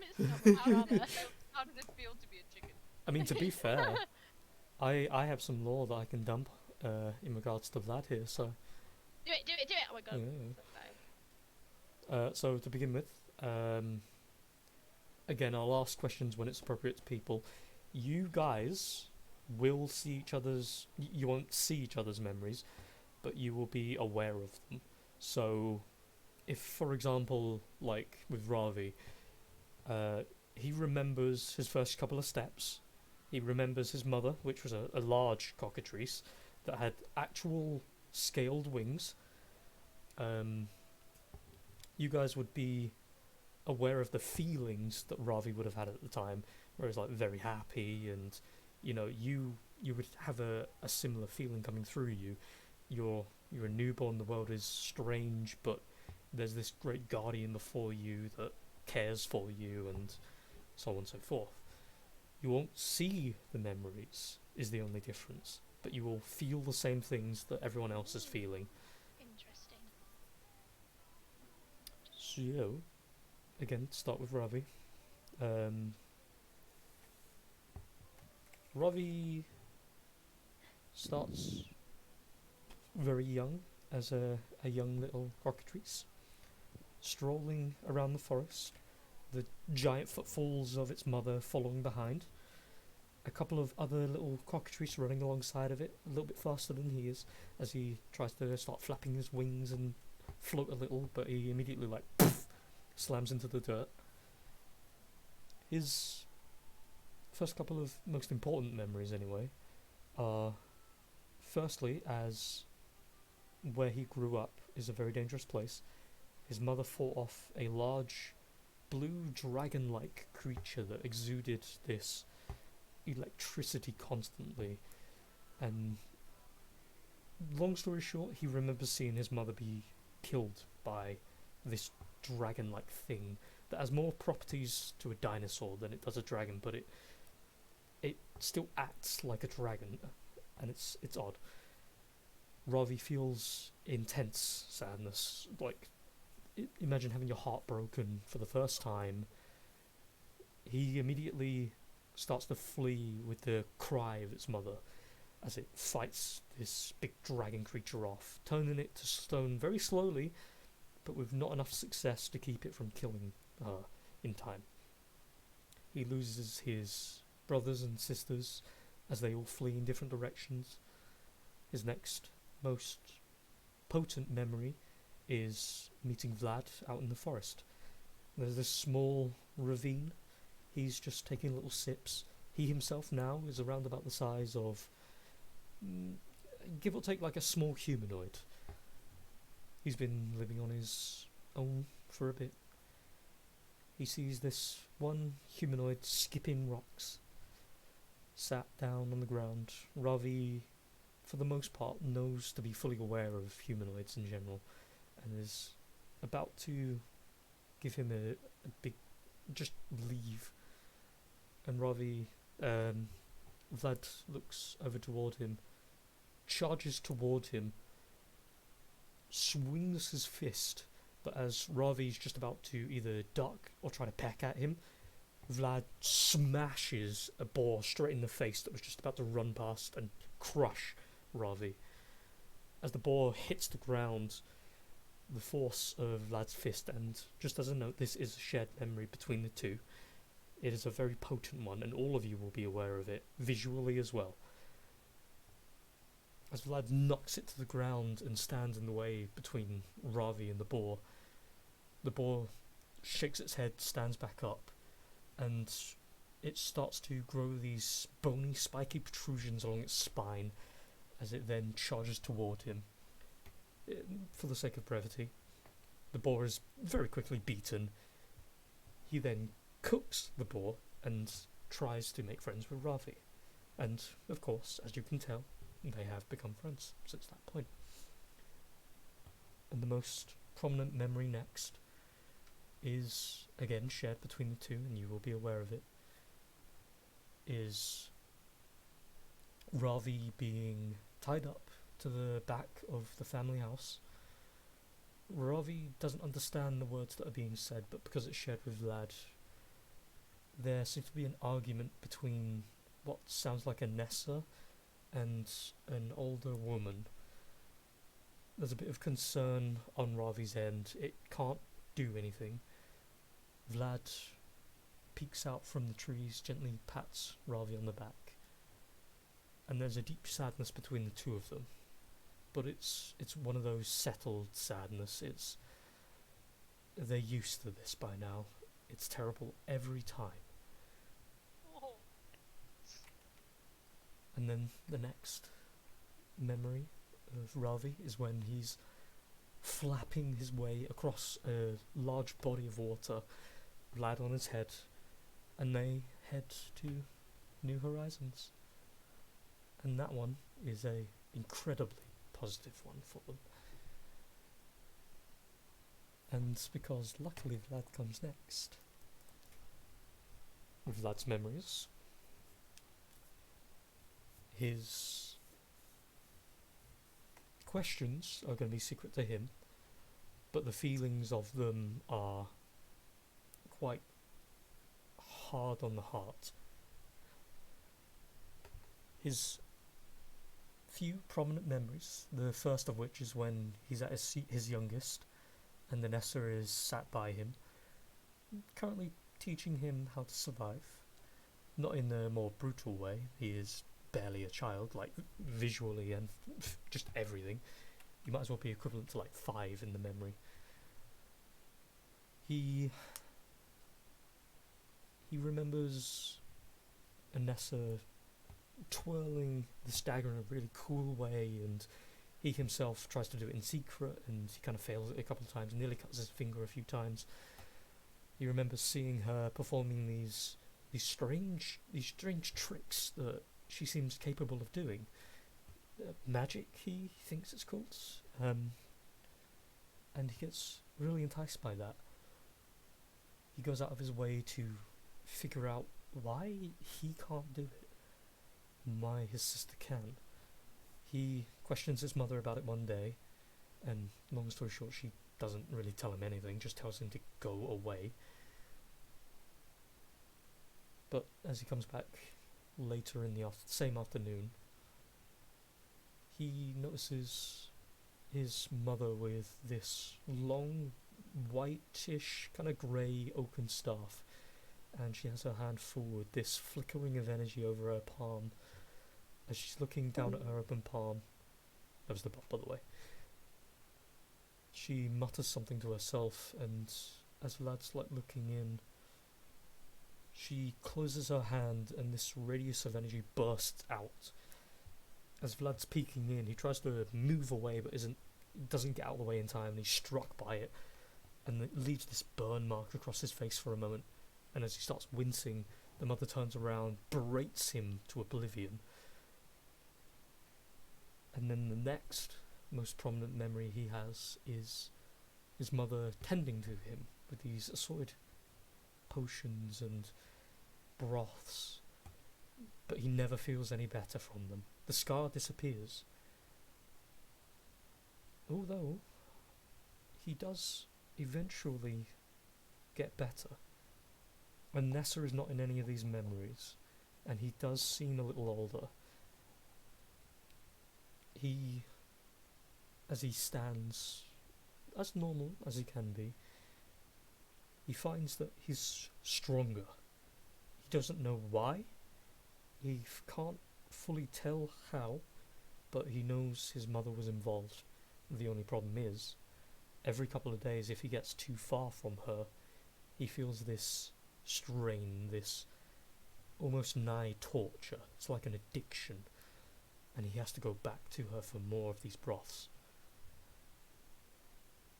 And more so because he knows that this feeling is being shared. Everyone feels a heavy heart right now, and there's almost like this niggling at the back of each of your minds. There's a slight clawing as he's resisting. He's trying to stop it. He doesn't want Anessa to see what happens next, or what is even happening now. He leaves home for a couple of days with Ravi, tells Ravi to get him away. They head towards a small encampment that's controlled by orcs. And as they head there, he has his mother's oaken staff in hand. and he throws it at the doorway to their keep. And then he runs away. As he runs away, the withdrawal comes back. He tries to resist, but eventually finds his body moves on his own. And as he returns home, his mother beats him to horrible levels.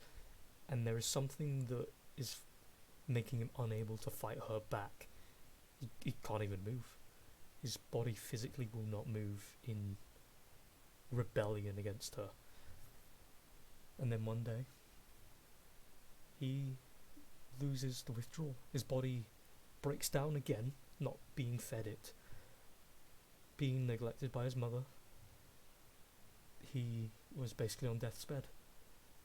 But luckily, a certain ginormous bird happens to have a very good nose and finds enough ingredients to get him one small dose to get him on his feet and then drag him away. As they get far enough towards the sea floor, towards the beach, Vlad over Ravi's back, holding on with very little strength, they just kind of start going. And they fly across a new horizon. In search of, well, Anessa, the sister dearest. Oh no. Oh. So, Anessa, you, in your youth, even before Vlad got there, what would your home life have been like? Ish. Okay. I didn't think I was gonna go first. It will be like lots of flashes of just grey, like the same walls and things. Not really going outside too much. The faces of different random men coming in through the doors. And then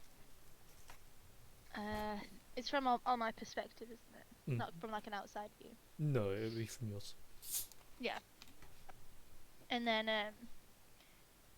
there's one where Anessa stands up from what looks like just some rags on the floor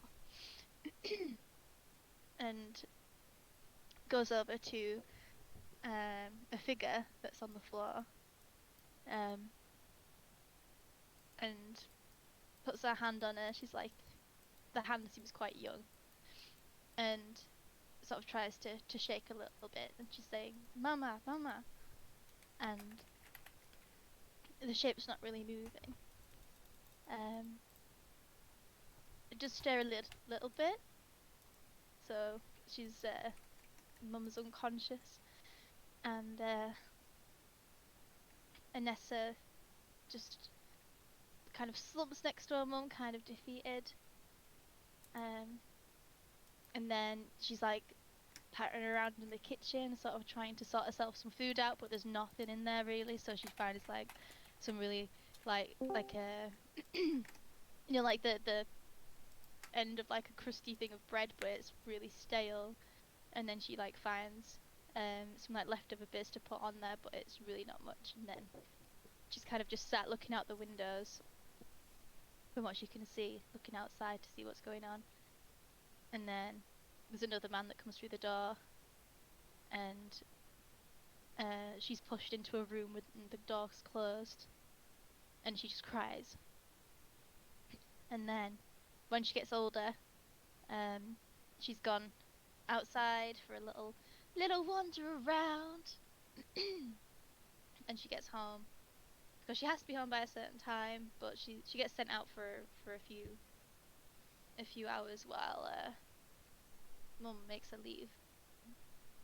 But then she has to be back before it's dark, and she gets in, and there's a man still there, and the man and mum, she doesn't know who the man is. He comes around every so often, but she doesn't know his name. She's not familiar with him, and they seem like they're hiding something. Like they jump when she walks in, and he's hiding something in his hands. And her mum just seems really different and like really jerky in all of her actions and things. And she's seen him like this before, but not like to this extent. And then Anessa walks in and goes to walk to her bedroom, just like she does normally.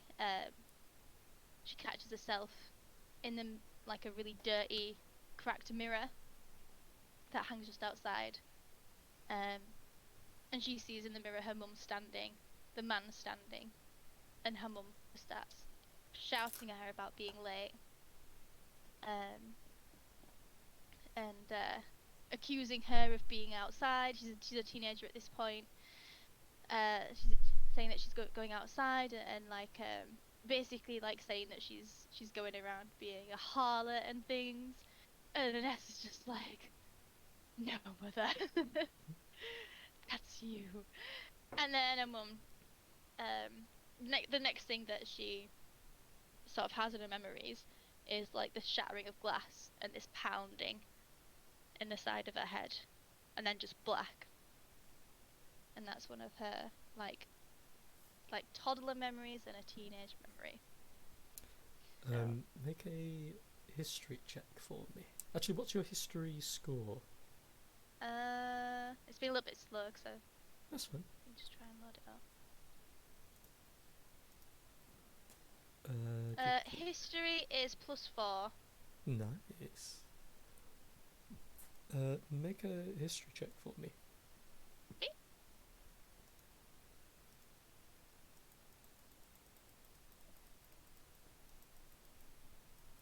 Okay. Nice. It's not loading for me. It's being slow. You got a It's a 16. 16. Oh, cool. I opened for So. to do this order, and then I want to close it now because it's my turn sooner than I thought it would be, and it's just been stupid. As you recollect those events from youth and teen, there's another one that kind of, it's almost like it pushes its way into your head as you're being induced with your own memories. It's like it opens some kind of cap for a moment. It's almost like a phantom memory, because you don't feel like it's real, but you feel like when you were really like baby level in that hovel of a home, you feel like there was always another woman in the house, not just your mother, and they looked very similar, but you have a hard time really fully placing the thought, and then you kind of push into it a little bit, and you feel like there was always 3 other women in the house, and the house was always, it was always strange. When you were a child, your only thoughts were new world, strange things, scents, sights, feelings, is what you thought for the first couple of weeks, but there was always a weird energy in the house. And then one day the other 2 just weren't there anymore. And it's almost like it just got buried into the back of your mind. The 2 other people that were there with you and your mother, you couldn't place their faces or what they were to her exactly, but when they left, everything felt, the word better is loosely working here, but it's almost like when they left, it was easier to breathe. That's, yeah. Interesting. I we sort of like doing a little bit and then going to other Yeah. people, then coming back around? Because I didn't want to do too much, so I thought I'll do two like earlier memories and then Yeah. cool. Asatari. If she's there. I am. Ah, nice. Tell us about your youth.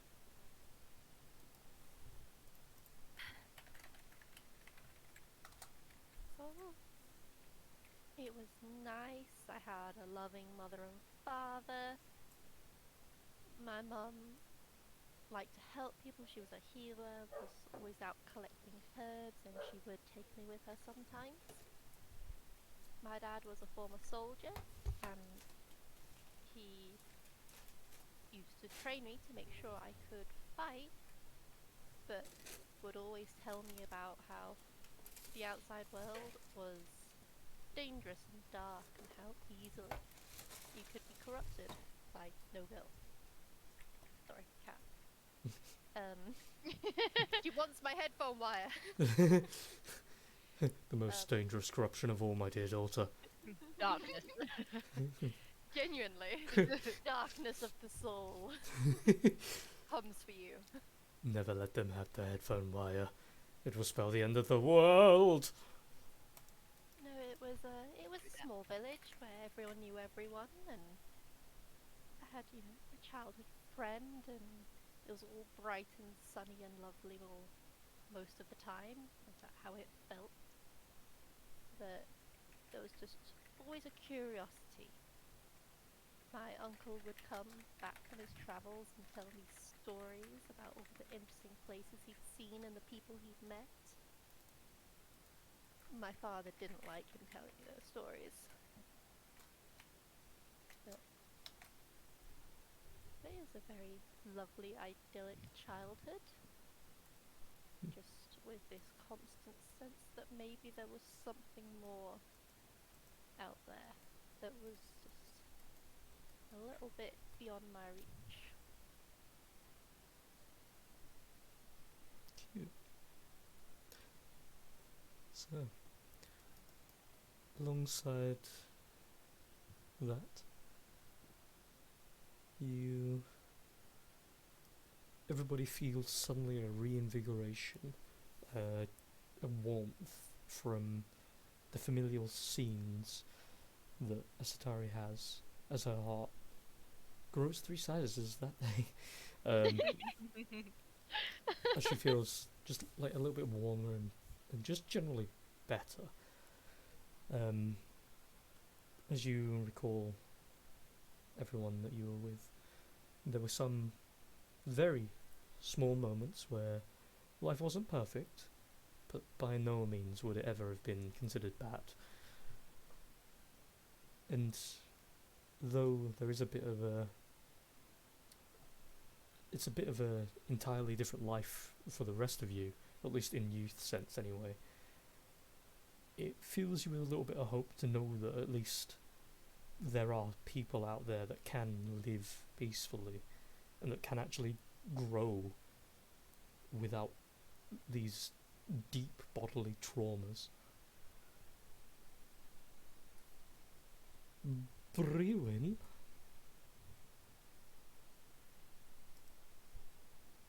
Got it? Hello, can you hear me? No, I Yeah. cannot. Yeah, sorry about that. That's weird. One second, let me position my mic. I think my mic did fall. Well, it's to it a little bit, that's why. Am I good now? Yeah. Okay. So, It's my turn, right? yes. So, your youth. And tell it, you can feel free to tell it in whichever way that is either believed or that you have in backstory and whatnot. No worries, I've got something in particular because bits of it are apart from backstory, but at the same time, there's some bits that I think that you yourself has even shared. Fire away. So, I'm going to flavour it up a little bit, and it'll be interesting. It might even be something I can just touch up in my backstory anyway. Right. almost like a dreamlike sensation. It's a memory that Brewin always seems to remember, but as of recent, he hasn't really thought of it. It's like a canvas of white. He sees himself as a gold little speck, if you will. No features, just a warm, glowing gold light in the form of a child figure. Just looking around, only to be found by two other golden glowing figures, which were double the size. And you just hear the small figure, well, you see the small figure run up to them. It seems to have an excited emotion, and what you feel in your hearts at that time is, Mum, Dad, they embrace. It seems to be a happy memory. And then, just like that, just a snap of the fingers, the flap of a butterfly wing, Brewen wakes up as a child in a small little room. It's a small little building. He wakes up, looks confused, mutters, Mum, Dad. Walks out of this building into a small little village. And he just starts, Mum, Dad. Starts getting louder. By this point, the villagers are starting to gather around him. A few others go up to him and go, Brewin, what's wrong? Where's my mum and dad? And they just walk up to him and go, Brewin, we are all your family. And then at this point, Brewin just feels trapped, small, like an obsessive object, as more and more villagers surround him and just hug him. He doesn't feel loved. He feels scared. He looks around confused. Where is his mum and dad? He sees other little kids looking out from buildings, just looking at him. 4 children to be exact. And then he remembers. He is in a village that he's never allowed to leave, apart from every so often. He has a sack put over his head, and then everything fades to black.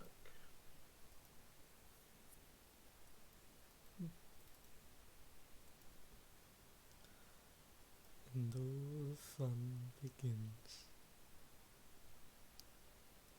So, I'm going to remove Ravi because his memories are pretty much all exposed anyway. And, I mean, honestly, it's kind of either or.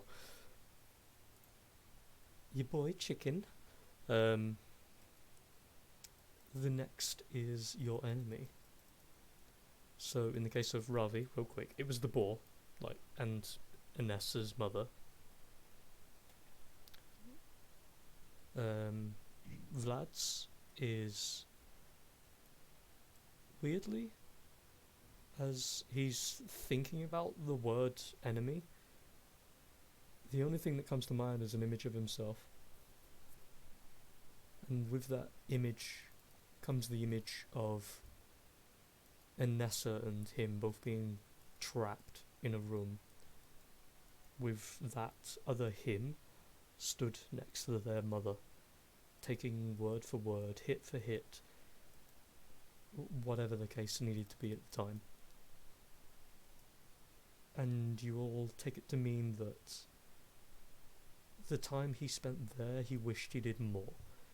He hated every moment where he was unable to not only help Inessa but himself. His mother was by no means technically a weak woman with the amount of people that she knew and general concoctions and other crap she would take or give. But he also never found the strength to actually harm her. And so, he blames himself. And he also blames himself for Inessa leaving. And there is that feeling of a still fear that's present now as you're travelling through the dark corridor, where He feels like at any moment Anessa will just turn around and the facade will drop and she'll see him as the same person he sees. And he'll have to go. He'll have to leave, or she'll kill him, or I mean, even worse, beyond all that, she'll just generally reject him and blame him as he blames himself. A young boy with too much unnecessary stress placed on his shoulders. Anessa, my dear, who or what is your enemy, and why?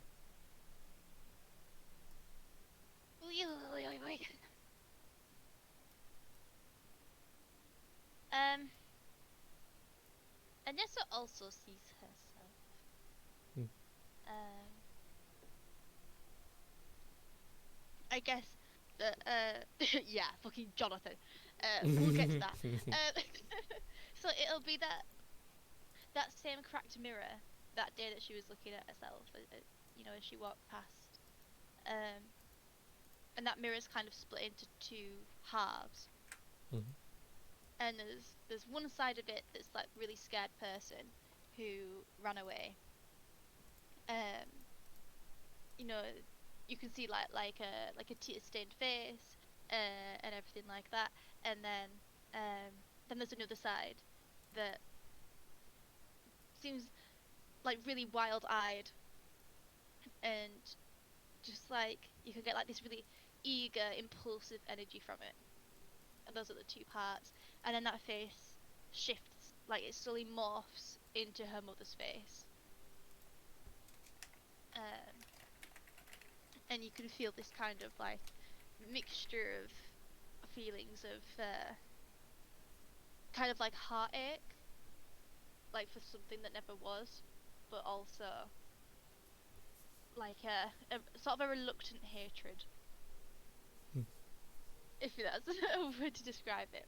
But like she doesn't want to hate this person, but she does. She doesn't want to see them as the enemy. And the fact that her face morphs into her mother's makes her feel physically sick. Because that would be her worst fear. And then in turn it morphs into Vantress for hurting her friends. And then it morphs back to Anessa's face, and she looks a little more determined. But she still has that kind of uneasiness about the person that she sees in the mirror. There we go. So, roll a d4, please.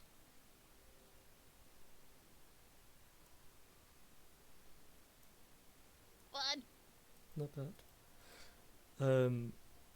Roll a sanity check, please. Oh no!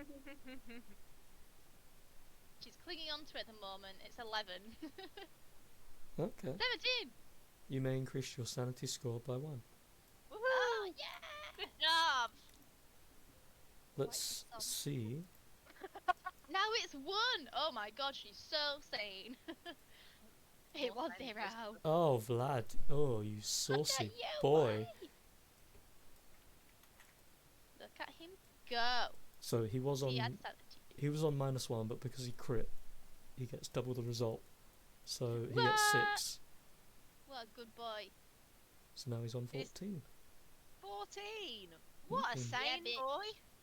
So So sane. Oh my god, he's more sane than I am. He's like blaming himself for everything. He's more sane than me. he's, after seeing you with yours, you're stressing about your own image and becoming something you really would rather not. He resolves himself to fight his own insecurities and his concerns. He pushes them aside in turn for helping you fight yours. Oh. And though that feeling, you do get the general feeling, the depth of which he will go for you is surface level of what you're feeling as opposed to what he will do.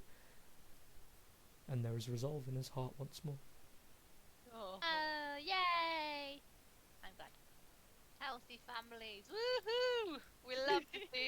We do. Asatari, if any, who is your enemy and why? Oh my god, it's gonna show a Nessa. That's gonna be fucking gutted. Her enemy is the Leave me unknown. alone. The enemy is the group. And she's Yeah, like, I mean, shit, we shit. we do make poor Goddamn choices. chaos. It's kind of split. There's the dangerous kind of unformed enemy that I was always told of by my father, how easily you or your loved ones can fall to the darkness. That's just been drilled into me as kind of a fear, but I never quite was sure about. Hmm. But it's just also just mainly the dissatisfaction with what my life was and the guilt that I felt that way. Sense of, is that all there is to my life? But also knowing that we're kind of thinking I'm a bad person for thinking that. There's a lot of inner trauma going on here. It's just kind of like I For everyone, I meant, sorry, yeah. it's just the belief, the knowing I should be happy with what I had, but also not being. Sense of, is this all there is to my life? You didn't want to stagnate. I don't want to. Am I just gonna marry the boy I was friends with when I was 5? Am I gonna become a healer like my mummy? You're never going to experience the world and all But it could give. the guilt that I feel like that as well. So It's kind of not a physical enemy, just it's a concept, and it works just the same. And even now, as you think about that, you kind of again, just as a note, because I have said it to obviously Trafalgar, but not to you guys yet. You guys are currently walking along what is just a floor of nothing. You are walking on empty air. You are walking passively as if you are innately supposed to. You're cognitively aware of your walking. You're cognitively aware of the dreams and the feelings that are being shared amongst you. You're each walking side by side with a very robotic kind of physical movement, but you're not taken away from your body. You could take back over at any point, though the memories will keep you slightly distanced from such thoughts, mostly. But you are walking towards this one beaming golden doorway at the end that's upwards diagonally. And every couple of thoughts, though it feels like you've been walking for minutes, every couple of thoughts you walk a little further or a little closer toward it, or away from it. It seems your cognitive thought processes and your reactions to your mind's memories are what are pulling you or pushing you closer to the doorway. With Asatari's, you instinctually kind of look up for a moment and you see a series of starlight just flash in the air above you. Everybody else, one by one, as you become aware of it, can see it too and choose to look. As you look up, you see many constellations take shape. And as you look around, each constellation represents a part of the world. And each constellation represents a possible new journey, a new path. There's 1,000 different things that are still waiting for you, even after this. And then you see the image of each of them growing dark. The lights slowly, one by one, being snuffed. and then the space becomes blackened except for the doorway ahead. The image of a shadowy form of Vantris appears in front of the door, holding what looks to be a sphere that then slowly colours itself into be a image of the world itself. And as she holds it and looks at it, slowly curling her fingers around it, squeezing the life from it, her image disappears.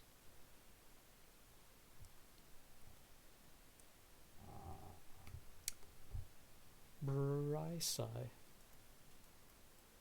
who is your enemy? And why? Ooh, on to me now, eh? Well, a certain figure in mind comes to mind.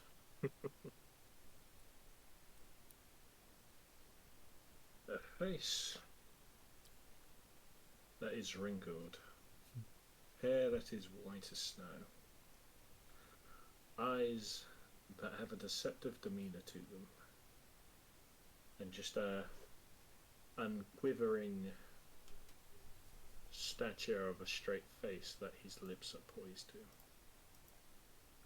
And atop with a white and gold hat stands a man who behind him has the shadow of a devil. Just purely thinking of this just drives Brewin to a almost breaking point of where if everyone's more or less still feeling the same thing, it feels like you want to erupt, but you can tell Brewin is just trying to hold himself together. It's just a man who's caused nothing but pain, showed no emotion of mercy, and just pure, unadulterated curiosity and a lack of caring.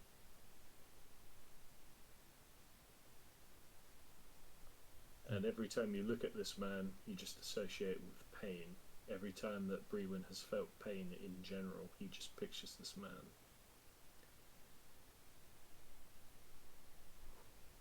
And that is it. So, the man in question, for those of you who are curious for a visual, like in an image, Connor has represented it rather well. He is under Ginasta, Apex Holm, and he is Archduke Richard Magnifolia. If you would like to see his crinkly old face again. Asatari, my dear, roll an honor or sanity check. And the Just D4. the sanity. And the D. It's honor or sanity. Oh, It's up to you, either or. I need more sanity. What if it goes badly?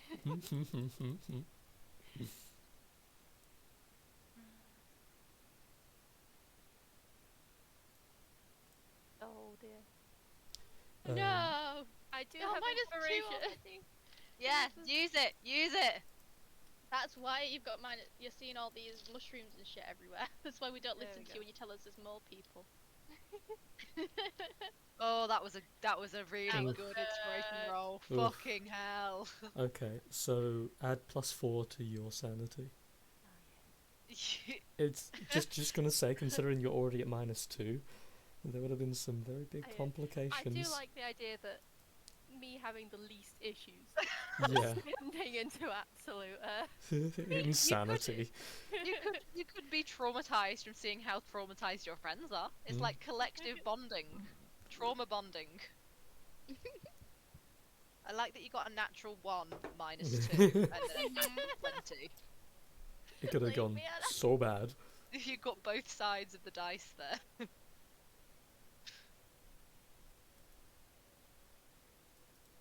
So Does Brewin have to roll one as well? he will momentarily. Yay. in terms of Esatari anyway, after the image of Vantress disappears, the thoughts of the adventures yet to come are an inspiration, and there is just one difficult hurdle that you're helping these people with, and then, I mean, the sky is literally not even the limit. You feel a slight giddiness almost, and then collectively everybody else does too, with the prospect of everything that you can hold in your hands. Specifically right now, the future is so close. Brewin, sanity please. Okay. And then roll a d4 and good luck. Right, 1 second, I'm just checking something quick. Okay, there's that.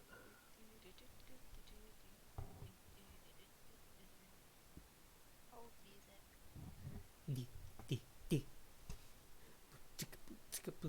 Right, so sanity, yeah? Yes.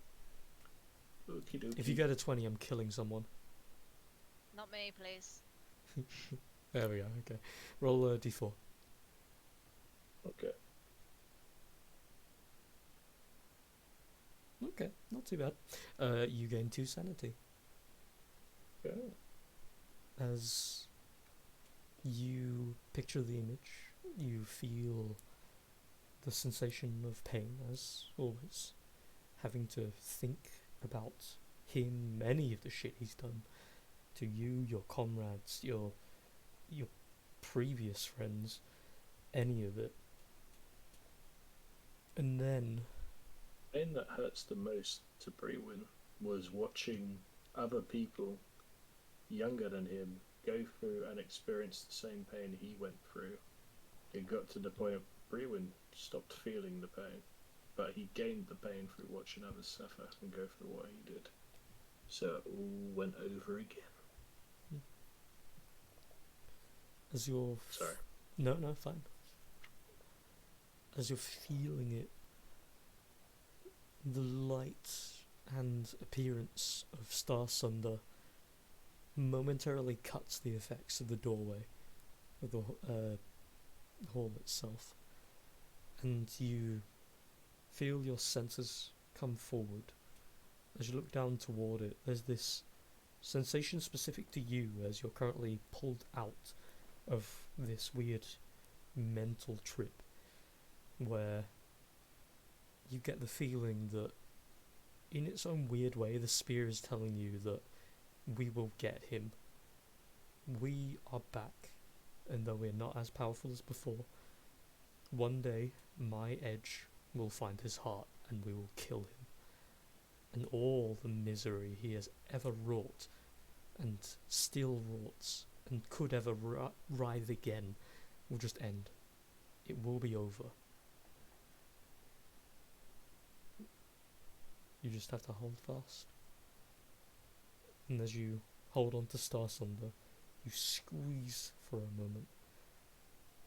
A small bit of resolve finds its way into your heart. Star Sunder, almost like it's being pushed away, breaks down into particles. It doesn't disappear, it's not destroyed. It's just returned to you. And so, dear Vladiru, the next one technically is about the people around you.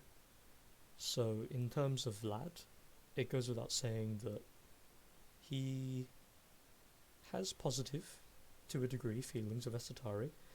He knows his sister has positive feelings toward you. You are a kind person. He likes you. He doesn't particularly have anything greater than like an acquaintance kind of thing. He doesn't know anything about you yet. Together. If that adds anything. He's mostly indifferent to Brewin. He's seen him in action to some extent, and he he has this weird enjoyment of anyone who's capable of magic. But again, it goes no further than indifference. He doesn't know enough about you yet. Though there is this sensation that can easily be associated as him thinking you're kind of cool. You've got that kind of demeanour over you. He'll never say it though. Trafalgar, he's kind of just like, yeah, he's a bit weird. I don't like him. And Lycoris, it's not a fear, but there's a wariness of her. Though he also thinks she's really fucking cool as well, especially with the katana. He specifically likes the katana, and considering Inessa's here, you know that typically means he's probably going to try steal that sometime. Mm-hmm. I mean, good luck, it's fucking bound to my soul. And yeah, that's kind of it. He likes Freed. Freed is kind of cool. He likes his armor and how he looks after everybody. And I mean, obviously, he has great feelings for Ravi. Like, him and Ravi are like tight buds. They're like bros for life. Right till he dies. And then Inessa. Literally. Yeah, well, yeah. And then Inessa. You secretly hates me. Mm. Because I abandoned him. Though there is, at first, the most smallest piece of him that has the not exactly think of a good way to put it. He has a wanting. Sentiment? Oh, okay.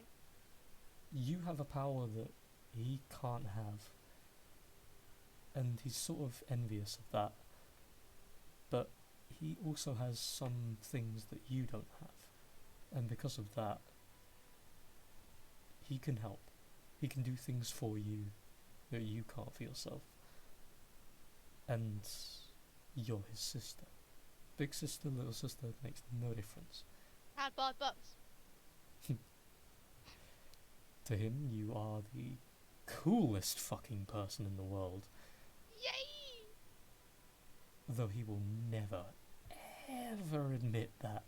You're a fucking nerd. Tough shit, you just did, kid. And as this is You're- happening, he physically is like trying to like slap himself, but his body is so like neutered to sensations. You see his hand like twitching, and it's just like, damn it, no, God, no. And as he's trying to resist, he loves you very deeply, to the point he almost forced his own hand when you were both younger, and he was still very young himself, playing with a little knife, trying to do the same trick that you were doing. Oh, what? There was a bit of resentment still of himself, where he wanted and had the opportunity to take his mother's life one day, and obviously he didn't, because he was worried about damaging the only chances you two have to live. And so, long story short, the opinion of his mother is obvious. He doesn't like her, but there is a loose love for her. Because if it wasn't for her bringing you into the world, he would have never had a chance. And if it wasn't for him being brought into the world, he doesn't feel like your chances to escape would have ever come. So yeah, he loves his big sister. What a fucking nerd. I know, what a fucking nerd, am I right? Oh.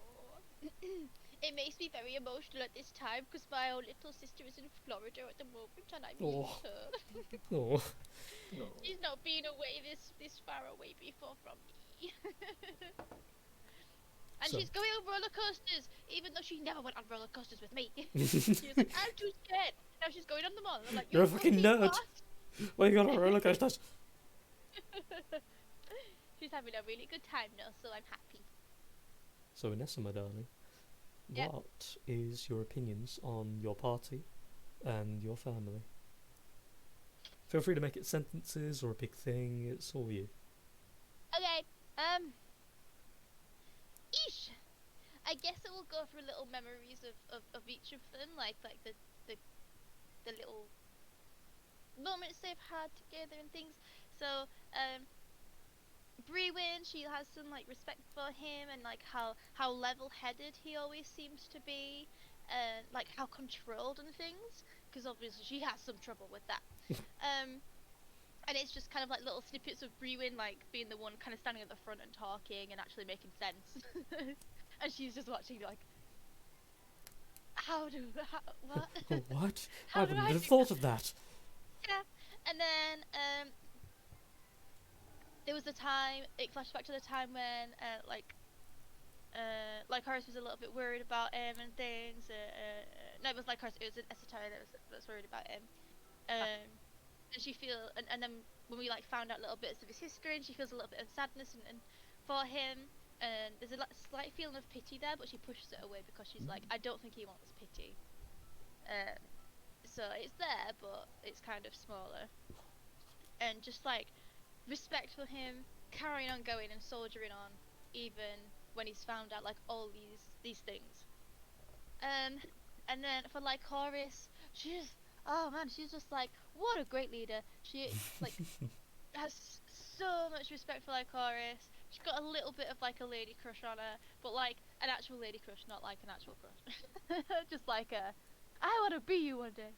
Um, and she just thinks about the times when she's been like really concerned about Trafalgar and things, and about how like even though she's very like hard faced about things sometimes, she like probably has the biggest heart out of all of them. And she doesn't really like her. I really like She's not, you. yeah, she's not like massively my close to her, God. but she would like to be a little bit close to her because she feels like a bit of a kinship there, but also that like Horace probably wouldn't like her getting too close. And then Trafalgar, she's like thinking when she first met him, she was kind of like, oh, another spider guy, and she thought that they would be like best buds.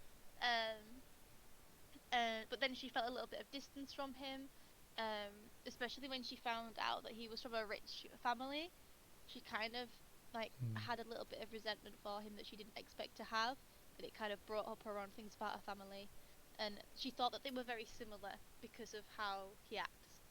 And then when she found out that they weren't, it kind of felt like a rift between them because she was like, I thought this person could understand me and where I'm from, but you can't.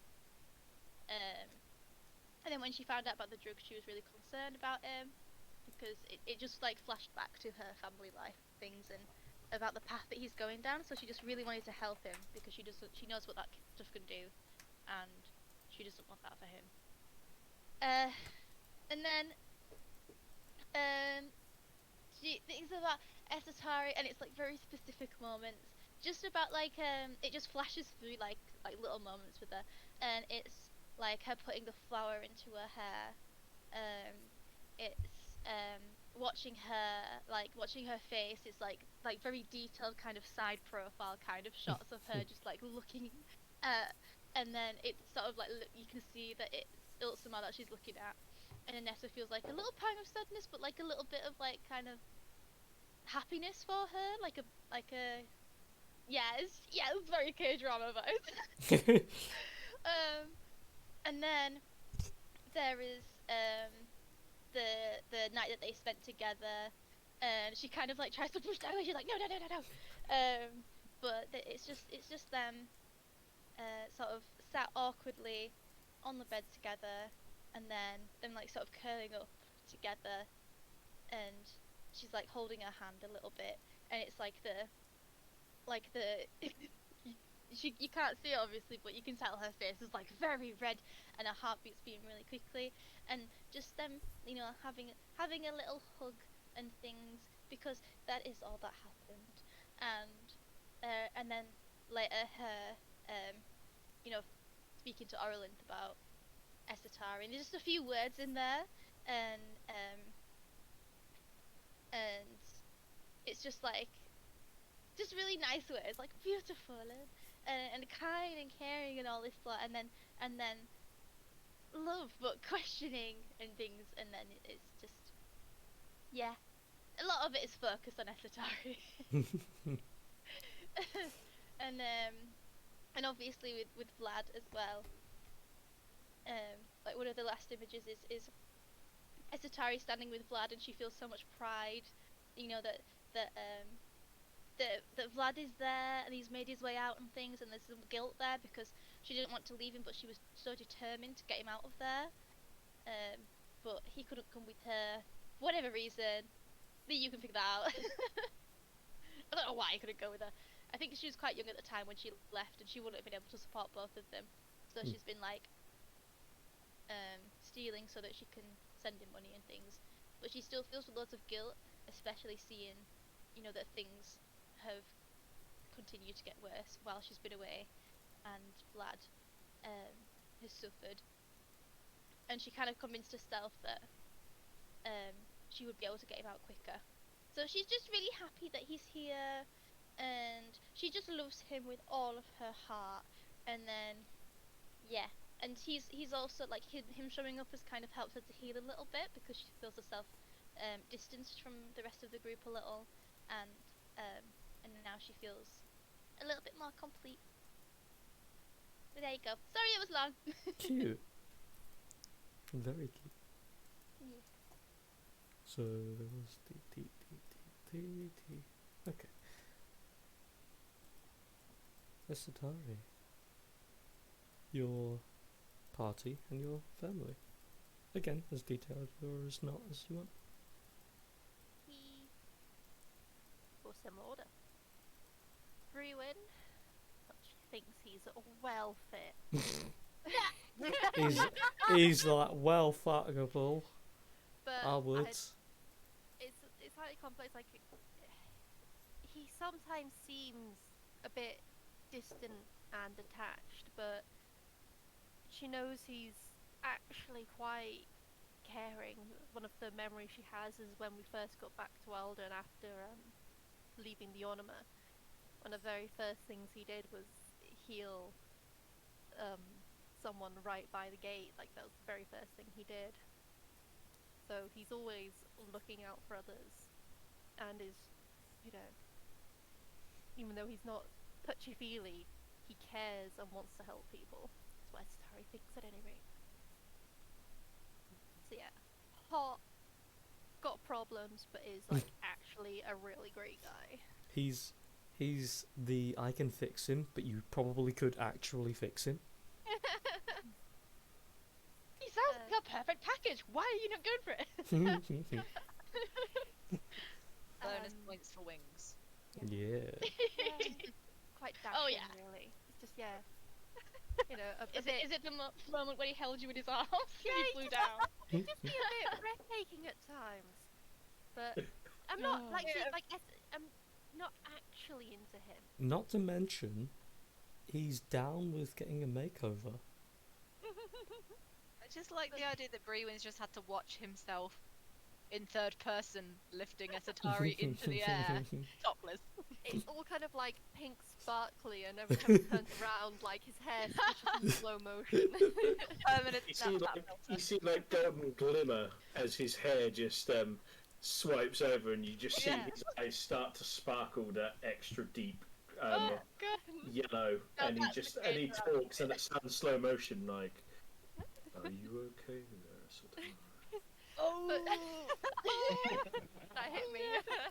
I was about to say, what can I say? But no, yes, he's she thinks he's actually a really good guy.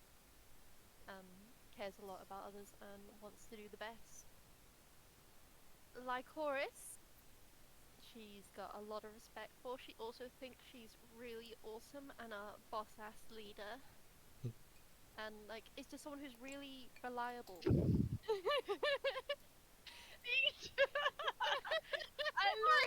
That's all I could think of.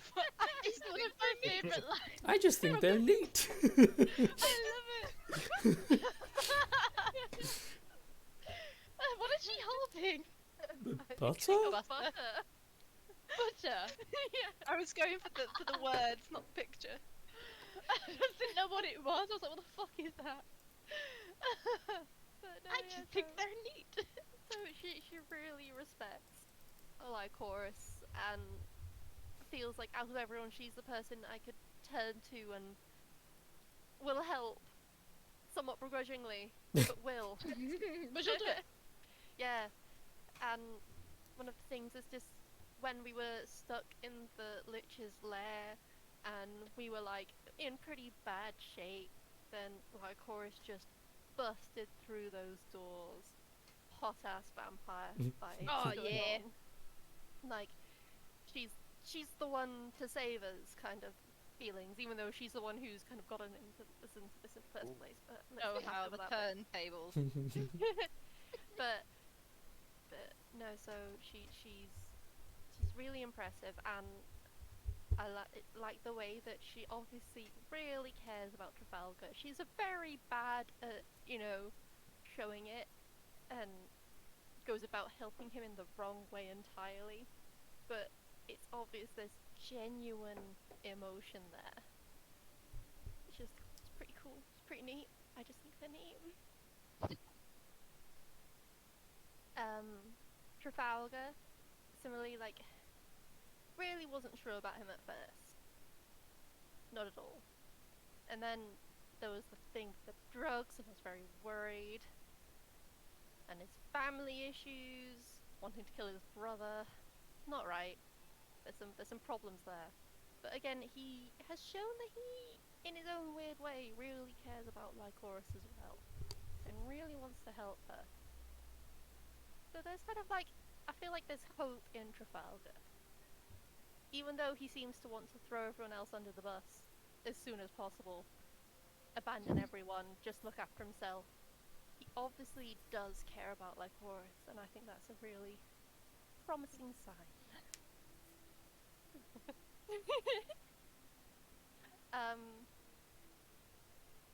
Anessa.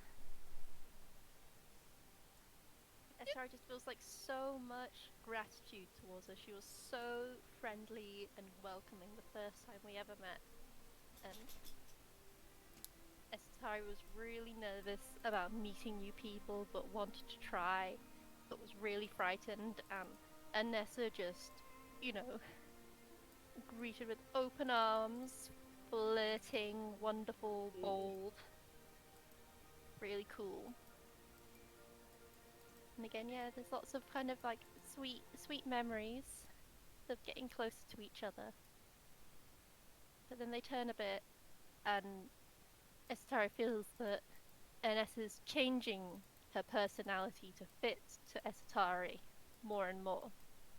She's acting not like how she used to. It's true. It's true. She's not acting like the Anessa that first caught Esatari's eye, and she's becoming a bit guarded, a little bit possessive. Yep. and Esatari's, that's not what she wants to It's not her experience vibe. things. She wants to see more of the world and feel things and meet people, and she feels like a little bit that Anessa is wanting to go back to the life she's just left of certainty and settlement, and that she isn't the vibrant person flirting with everyone she meets like when we first met. Family wise, she feels a mixture of kind of a little bit of resentment and guilt towards her father, but also some kind of appreciation that he did at least prepare her somewhat for the world. Her brother, she's really proud of, and hopes that he'll, he's gonna follow his path and become a really great healer like their mother, and kind of a little bit hypocritically wants what her father wanted for her and wants him to stay safe, wants him to could stay in their nice, calm, quiet village and avoid all danger. That's all her feelings. Splayed out in front of you all. Just a quick, what would Anessa's reaction be to those shifting feelings?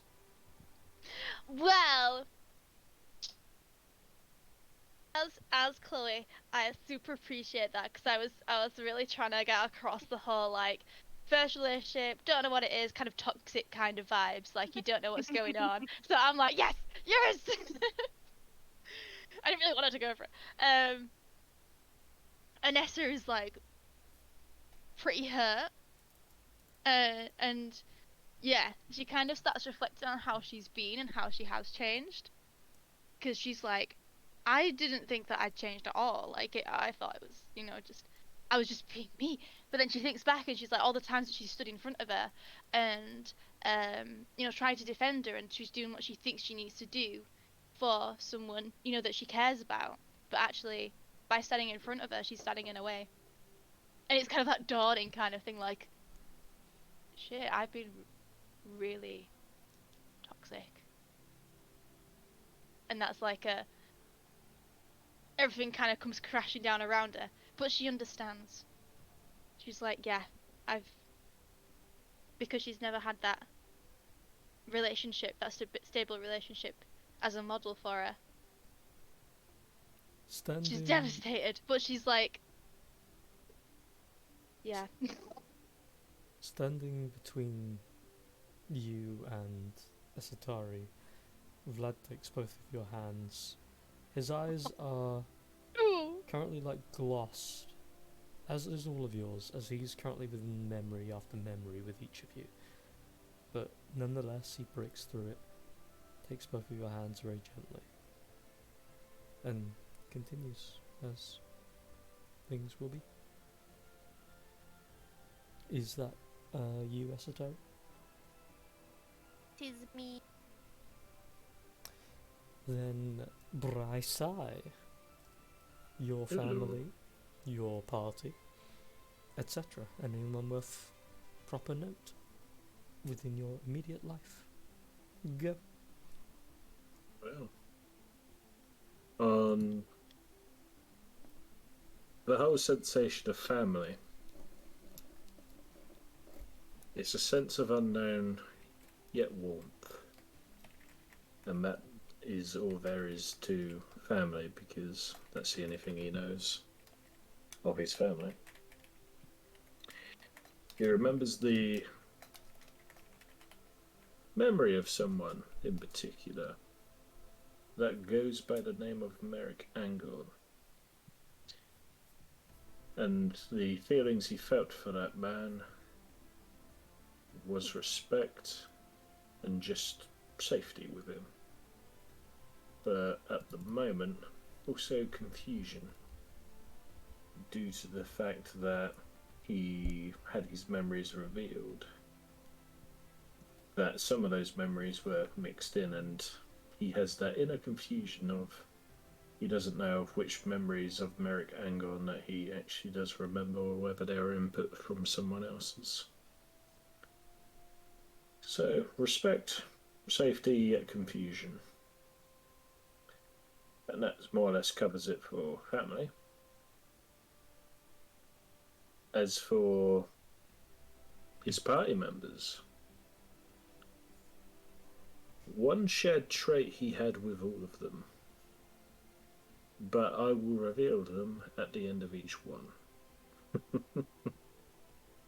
Alright, let's get on to this, shall we? We'll start with... I'm going to start with Trafalgar. Trafalgar. The sense that he has with Trafalgar is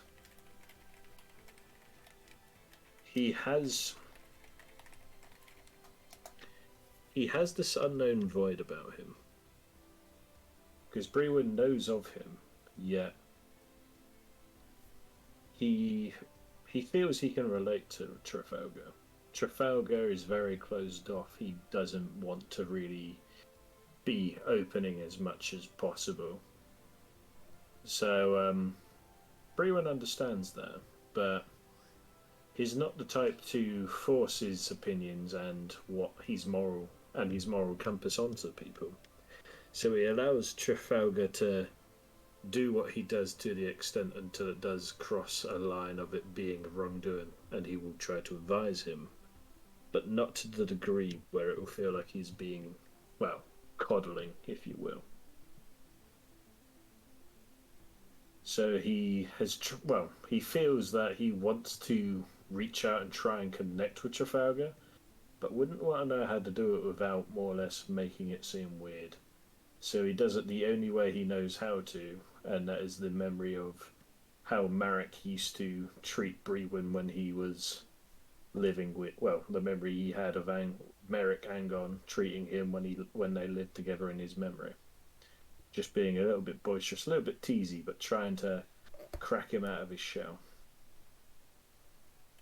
But he just has a deep worry that also one day Trafalgar might go too far, and Brewen will just regret because he was never able to make these feelings clear.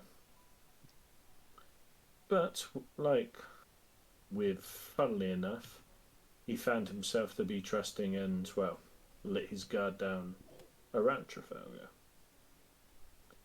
He's learnt to trust Trafalgar to a degree, but rather loosely in comparison to everyone else.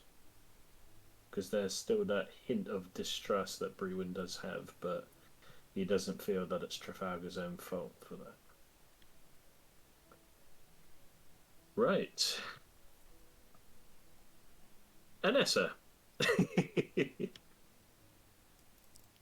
Anessa. Yeah. He pretty much feels a sense of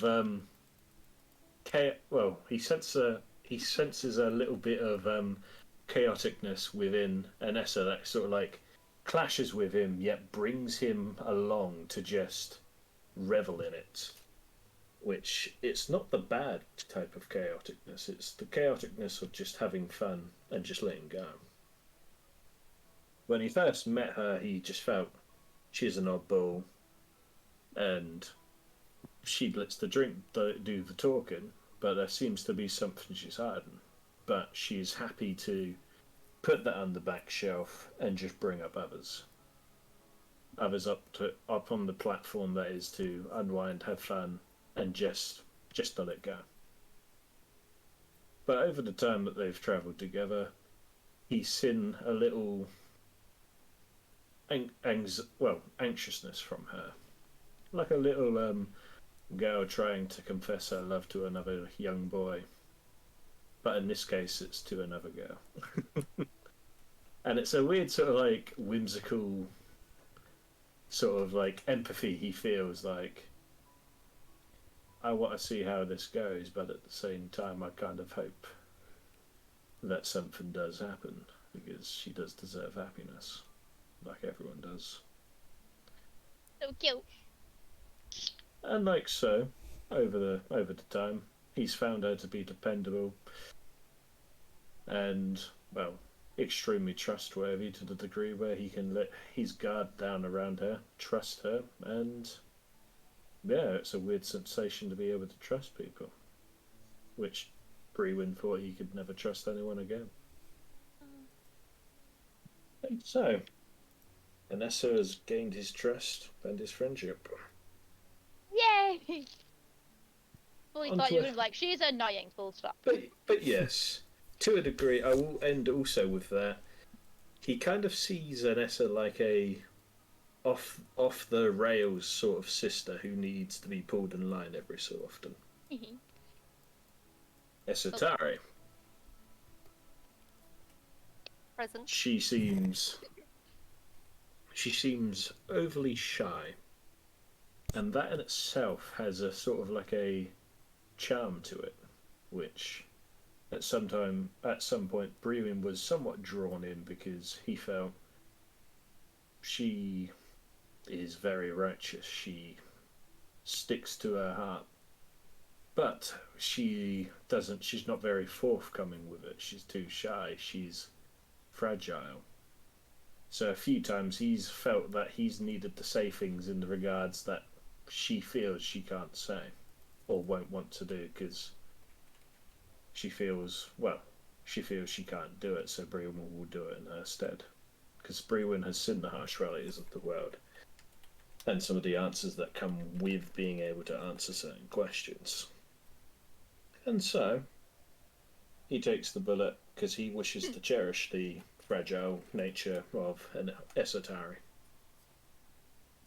And also looks upon her with trust because he's seen that she's developed, grown to become independent and rather dependable herself in the forms of being able to reason with people. She's grown as the journey's gone on. She's gotten out of her shell a lot more compared to everyone else, and she's made a major breakthrough, which is good to see, because it means that her own character will start to come through, and maybe she'll be able to answer some of the questions Brewin could never find himself to answer. He looks upon her like a little sister he needs to protect, like Esotari. I mean, like an Essa even. And like everyone else so far, she has gained his trust. He can let his self be vulnerable around each and every one of them. But yeah.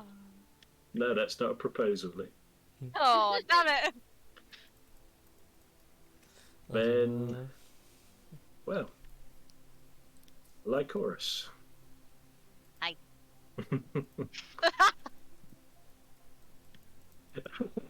Oh Little no. sisters Tragic. wounds. Tragic. R.I.P. My condolences. Well, rip that Brunessa life. No! I'm just thinking of Aaron looking at this and being like, what the fuck is happening? If anime's taught me anything, there's still hope for the little sister. Yeah, that's Absolutely. true. Do I won't you give mean up yet. anime?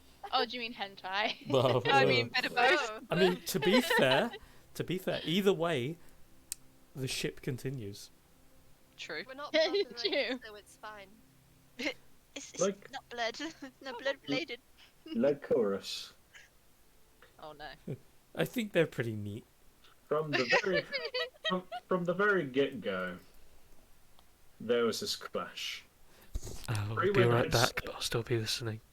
Okay. Brewin had always sensed that with her, as she was quite the inquisitive type, there would always be a clash. And to a degree, he felt that she was too inquiring. Whether it's the fact that she felt, what's the word for it? What is the word? I can't think of the word when you... Prying? Yeah. Hmm? Prying? Right. what's the- Entitled to know his business. No. What's the word of when you feel a bit lesser? Oh, always feels like due to the fact she's always inquiring about things, she's trying to overcompensate for something that she's trying to cover. Oh, Wow. I see. Okay. Deep psychological cut. Which to I that degree, feel so attacked right now. at first Brewin felt a bit defensive around her because she felt like she was trying to inquire too much while not giving much in return. But as the journey went on, she was always the one person that at first he would clash with. And she was the only person who would go against him, but he felt he was doing it for the right reason. Even though both of the logics and the reasons went against each other, she had her own causes. She meant well. And so, with that, it kind of moulded around each other from becoming sort of like chalk and cheese between each other to something more level with each other. A mutual respect was gained. through trial and error of seeing that she was, in general, just trying to be a better person. She knew she was not perfect, but she made up for her flaws by acknowledging them and trying to better herself.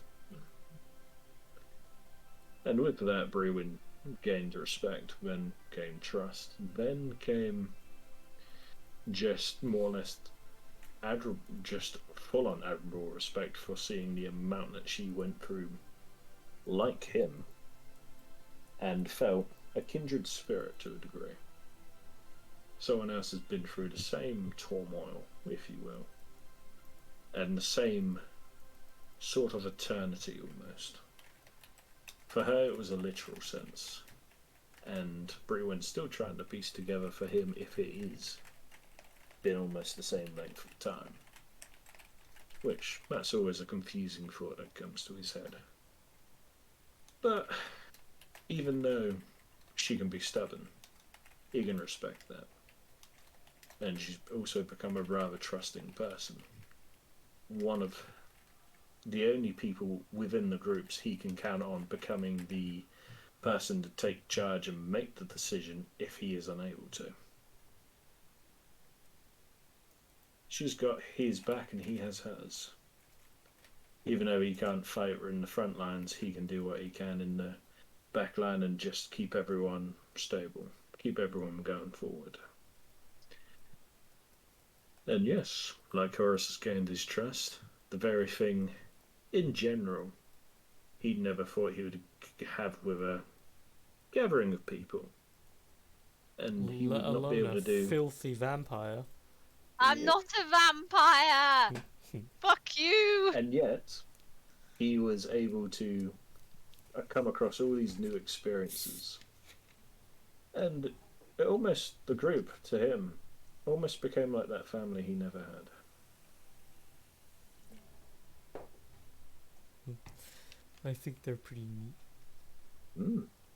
But as for Vlad, because I haven't done Vlad yet, Brewin looks upon Vlad as a very curious little one. He's still exploring the world, still finding his place. And he feels that he can do is offer a stern hand every so often to help guide him, as well as to be able to see how dependable he can be to stand up with them as a whole. He has not gained Brewin's trust yet, but he trusts that he is a necessary brother. Well, Here's who he says he is. So Doesn't need to see papers. extended trust, if you will. as you're talking about trust, yeah, he's definitely taken something from you a long, long time ago now, but What? he stole a couple of gold from you quite a while back because Do you he's know that now? Does he's Vlad, a- Vlad he's a think sneaky that? boy. Yeah, the second there's this concept like, of "Oh, shit." trust not being earned from Vlad just yet. There's immediately this like concern of like, oh no, oh no. Well, you say that, but Brewin doesn't really care about money that much. Mm-hmm. But yeah, is that you, my dear dude? That is me. I haven't forgotten anyone, have I? You've got the party. You've got Merrick, Vlad. Can say something nice about Ravi if you really want. Ravi is a, Chicken. Nice chicken. well, a beautiful looking beast. What a beautiful chicken. A healing spell sync. Let's You- eat it. it's Brewin just more or less feels with Ravi just a feeling of wonder, of, wow. A beast like this just walking around regal, if you will. Meanwhile, in Walking- the back of Ravi's head, it's walk- like, Walking amongst us like he's in the wild and just able to view a cockatrice up this close. It's just like, wow. Sorry. You went Owen Wilson and I Yeah, I did. I admit it. I went Owen Wilson. I didn't go full Owen Wilson, but I went part way there. Wow. So, Wow. as your final thoughts of those you care for come through your minds, you all find yourselves stood still in front of a shining door. Although there is no physical object, it is quite literally just bright light right in front of you. You all come back to cognition, you turn around, you notice the bottomless abyss. You see the place from where you came is this dark shade of a door that slowly closes. And as you guys turn and look forward, through the bright, shining light in front of you, you each see, in possibly slightly different forms, representing how you would see individuals. Collectively, you see your party together as one, standing in front of not only Vantress, but in front of all of your enemies. You see Anessa and Vlad stood together, hands held in front of their mother, not with an immediate look of a fight, but they stand up to her. You see a young and adorable set of each of you running together in kind of like just a field, weirdly, just off on the side as well.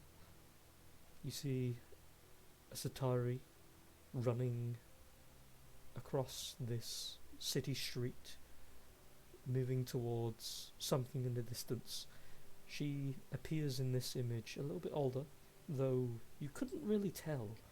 She still looks as young and beautiful as she is now. Her hair's a little bit longer, but she has a slightly more mature appearance.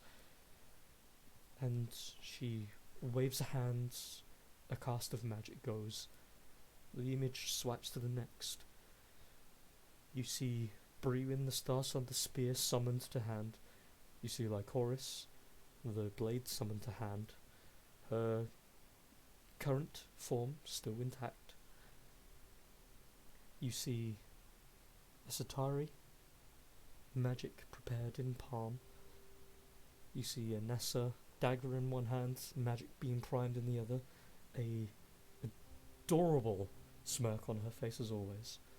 You see Trafalgar taking steps forward, claps his hands together, fully put in regal robes of the Church of Kalimvor, and a degree of magic coming from himself, being primed, a blade at his side ready to be drawn. The enemy in front of these seemingly older forms of each of you are just dark shades that float in the skies above, a place that you've not seen yet.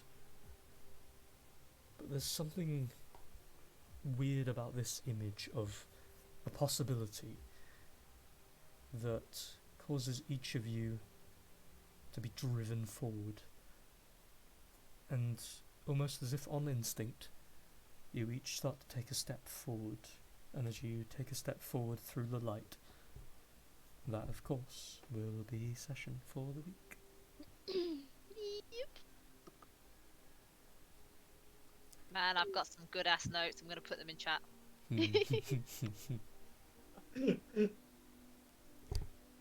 I look forward to seeing this, Jesus. I love that. You're just like, yeah. Here we go.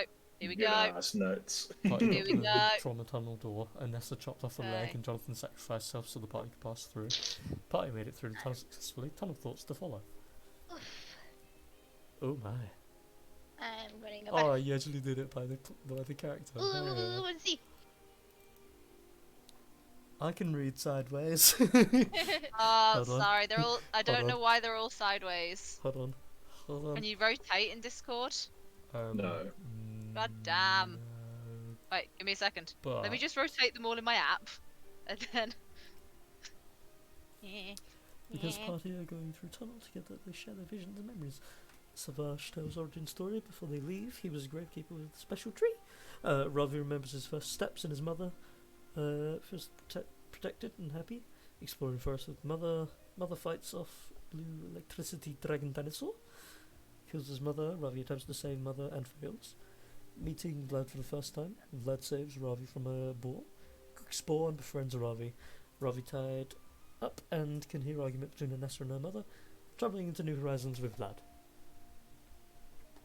That's the Ravi one. God, on my phone, you can't. There's no fucking rotate button. It's alright, I can do it in like seconds. Hold on. If I download it. You know what? I'm just gonna send. Wait, no, I saved that one. Okay, 1. Let me do the things. 2. What sort of phone do you have, Rachel? I couldn't tell you. Fucking 1 plus. It's like, I could not tell you. I have a phone that does phone things that my brother gave me. My telephonic device sends messages. It does. It sends A OnePlus messages. 7 Pro. I don't even know if it's a 7 Pro. I think it might be a 6 Pro. It's quite old. You have Right. the same phone as Ryan, or the one Oh, before. okay. I think I have the same phone as Ryan. Yeah, it's the 7. There you go. Okay, here comes the rest of them. I'm just rotating Brewin, and then I'm done. Brewin has so many.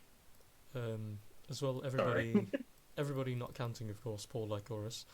Roll a d4, add that to your either honor or sanity. But, just as a note, put it into... So, sanity being... It reinvigorates you, it gives you the will to carry on. Honor is your ability to take this in and cherish it as if it's a familial bond, and it's what will help you with your future endeavours. Who's after Vlad? I don't even remember. Anessa. So, do a D4, did you say? Yes.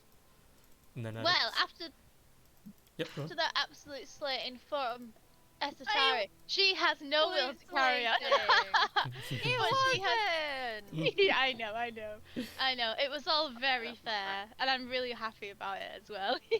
That's being added to honor.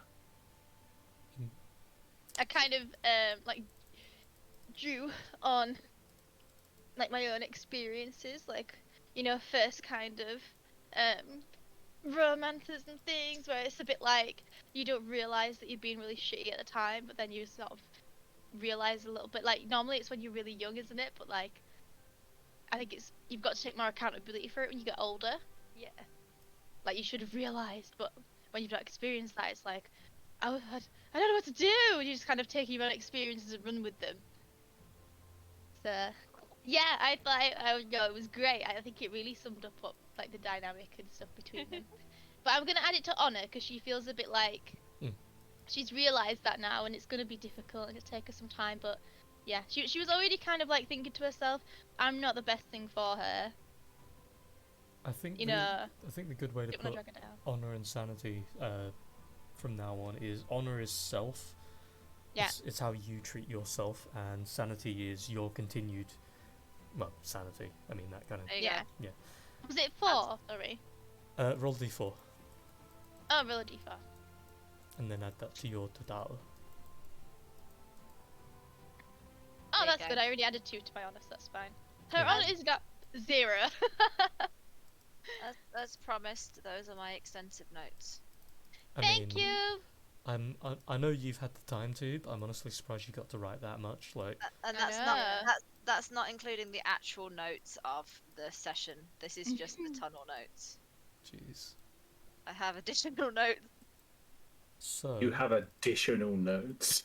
she's have crazy. Like I used to, 1, I've seen some of her notes 2, before. She's 3, crazy. 4, 5, 6 pages of notes before we got to the tunnel. But And then did you one make sure page to note that after. there isn't enough? I said there's never enough time for trees, as in my notes. I just put that he had a great tree, and that was kind of it. I was just like, the guy's got a tree. Anyway, Yeah, nice on to tree. more Anyway, important moving on. news. I see that Sister vibes. It is sister vibes. And then in brackets, like a younger sister.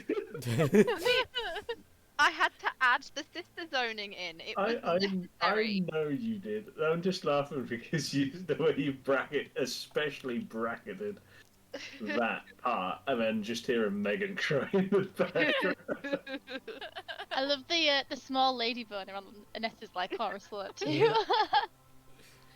Oh, before I I was forget, limited with the room, okay? Yeah. technically two things. Firstly, you're all gorgeous people, and you may have inspiration because this session was entirely character revealment and development. If you have inspiration, use it now. Because I'm pretty sure there's no chance. Obviously, if I'm giving you all inspiration, nobody's gonna not have it. And I mean, Trafalgar's not here, so fuck him. In Aaron's yeah. He's like, yeah, Wow, I'm gonna listen to the vlog. I he's- heard that. You're calling him by his character name because you do not respect him enough at this moment of time to call him by his actual name. Fuck him. Fuck him. Fuck that guy. If anyone has a question with their extra inspiration or wants to use their actual inspiration, say so. But before all of that, we have to give our glorious note taker a couple of insults to. Wow. No, hold on. Let me finish my fucking sentence. In character.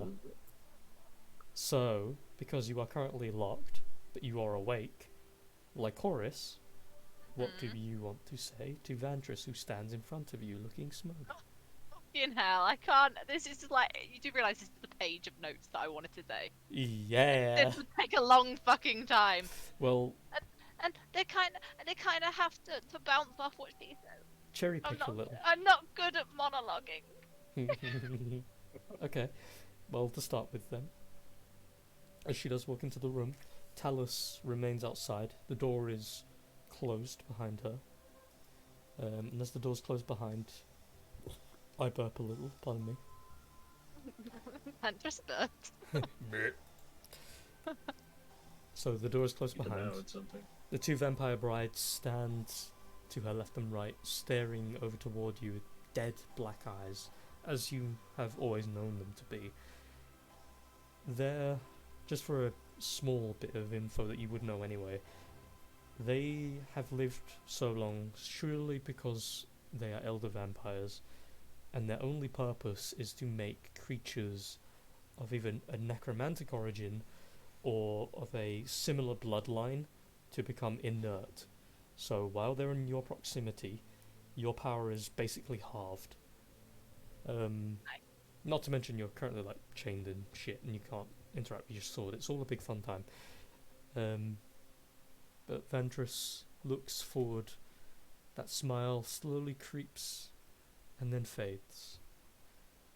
As she looks at you, she just looks you up and down, scanning you as if seeing someone familiar, but from a different perspective. It has been a while, but I must say, your old form was much more sublime.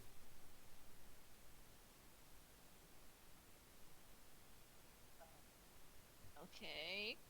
Thanks. Thanks.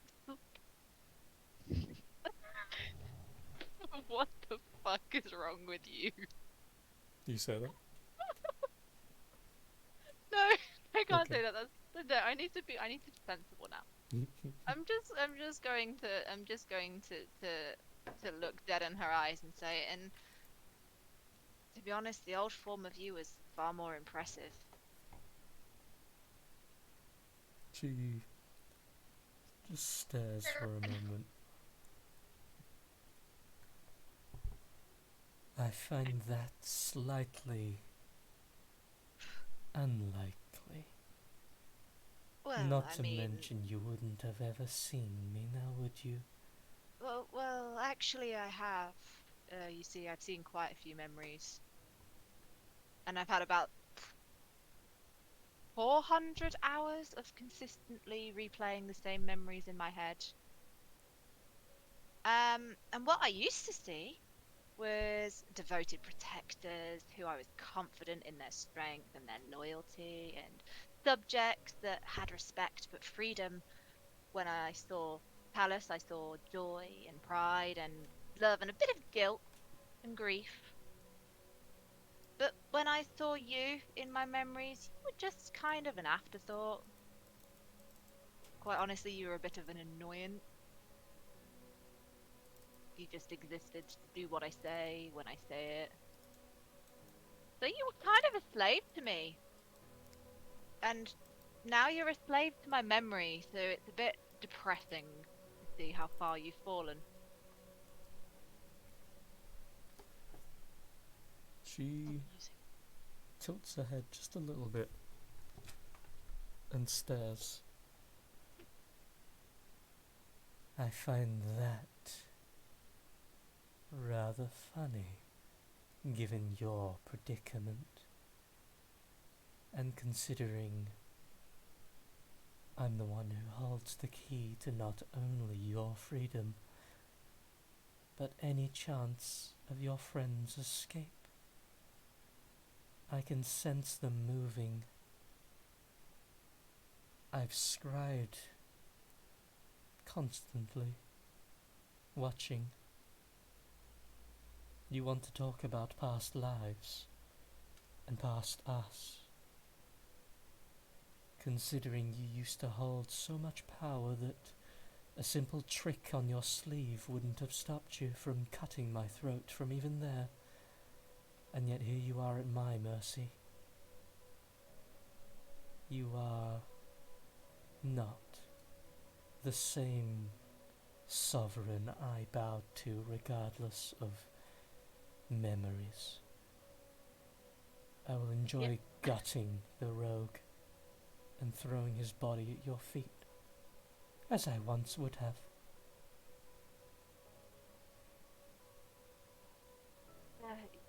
Do you not see the duplicity of the fact that you're saying you're not that interested in this form, but you've spent the past month scrying on me and my companions? You're chasing after me for a sword that, quite frankly, you just become a slave to that as well.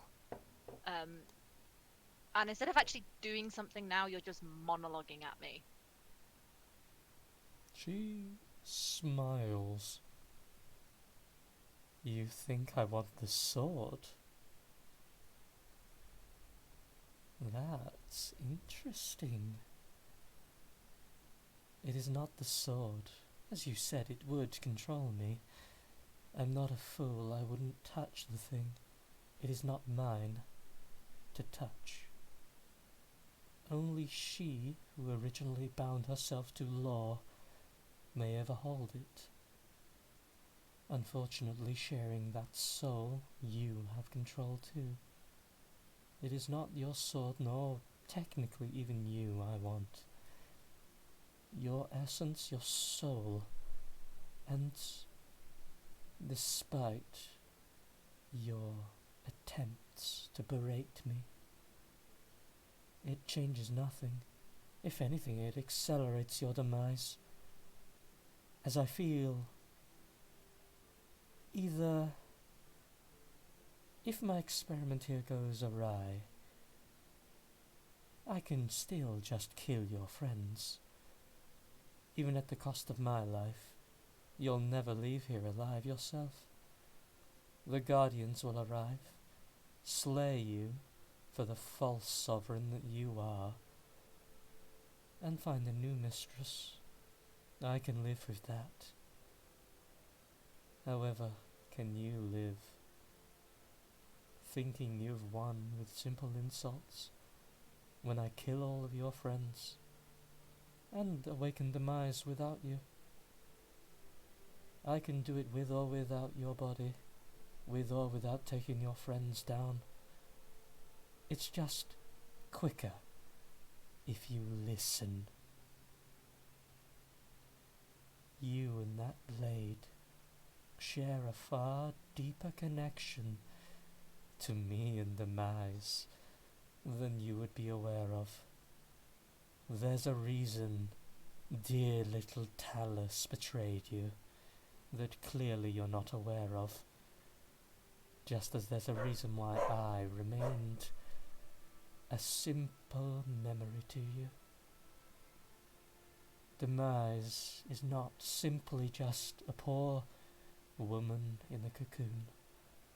Her essence is so strong she exudes it constantly through this barrier. This thing thought to be so strong that even great wizards, great arcanists of every kind, cannot pierce it. Her essence bleeds into the Yonama, summoning all manner of monstrosity and creating them if need be. Now tell me, what do you think would have happened to certain people who shared her blood, who were born here? They would become just as powerful or just as destined. So, would you like me to summarize it, or do you understand? Are you trying to persuade me I am related to a god? She is not a god. Oh, whatever. She wants to be. I don't think the poor thing really understands much of what's going on outside of her shell, but that's neither here nor there. Just a question. Can Yes. Talus hear what's going on in here? You're not sure? Okay, I'll say, oh, I always had an inkling that that might be the case, and I'm clearly lying about it. Can Talus hear me? And did he recognize I was lying? You're not sure? The door's currently closed. If he is lying, I'd be able to psychically connect. If he did know, I'd be able to psychically connect to him. Hmm. Do I see the opportunity? You do not. Damn it. Okay. You do, however, notice both vampire brides seem to be connectable. Ooh. Ooh. As they both seem to pick up on your lie. Ooh. They don't Oh. say or do anything, though. I'll just connect to one. I'm not going to do anything. Hmm. It's just an insurance policy. Which one? Whichever one looks, Prettier. whichever one looks bitchier. That would be the one on the left. You know, just because the bitchy ones tend to live longer out of spite, so I'll go for that one. Stares at Ventress. I don't want to connect to her. She'll probably blow my brain out. Get out of my head. Yeah. So as you subtly connect, you do see that the one you connect to, the eyes narrow just a little bit, but then they return to normal. What I'm trying to say is, I'm already unlocking each of the locks on her prison. You dying or I dying, or even my sovereign returning, will be the final push to awaken her, regardless of how many locks there are. It won't be immediate, but it will be inevitable. And when she arises, it won't matter about anything else. A true queen will be crowned either way, and this place will return to order, and soon also the world. When our undeath touches every corner, the world will become the ornament. And no matter, my sovereign, it doesn't matter about the boundaries, the world will be open to them.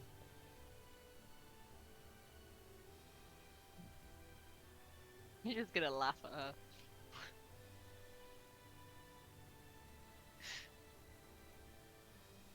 So you've jumped from one master to another.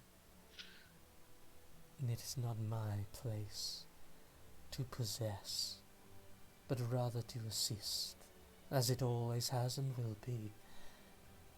But I've had enough. You are just another insignificant Not even a vampire. You're just a thing. Your very existence is an insult to what you hide. She turns around slowly, with her back to you. You see the vampire brides stop for a second. Ventress then clicks her fingers, and the two brides turn and look toward her and start getting ready to follow. Their heads both turn and look toward you for a moment with their deep black eyes. They then turn and look toward her again. Can I do an insight check to see what exactly their demeanor is? Go for it. It's gonna be a shit ass roll. Just feel it. No, Oh, shit nice. ass is it? They remember the person you were, and it's like they're scanning. They're trying to see if you have the right stuff. They need proof that you're capable of taking this place back. Until then, they're going to remain neutral. They will do the job that they have always done here. But there is that chance that they can be turned.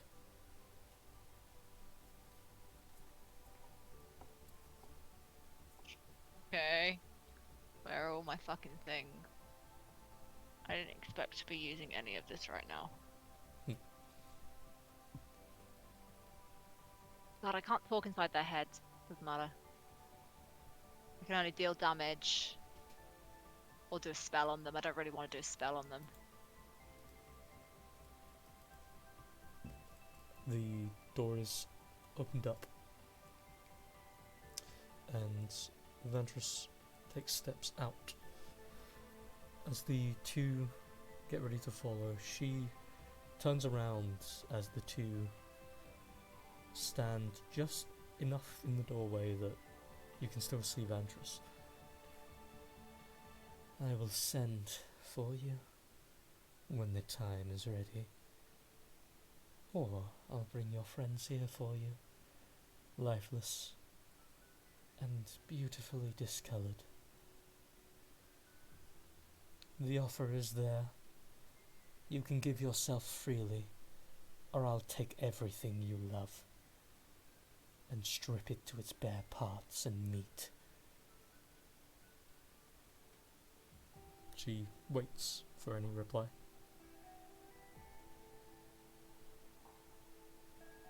I was gonna roll my eyes at her. She, with one eyebrow slightly raised, turns her head away. I'm gonna do detect thoughts on the one that I'm linked to. Okay. Just the base, or you press quickly? Just the base. Just the base. On her, there is a slight irritance. The elder vampires are they're kind of like boomers, where they're used to a set way of things, and people coming in with all these new ideas, and she's kind of irritated with all of what this is, and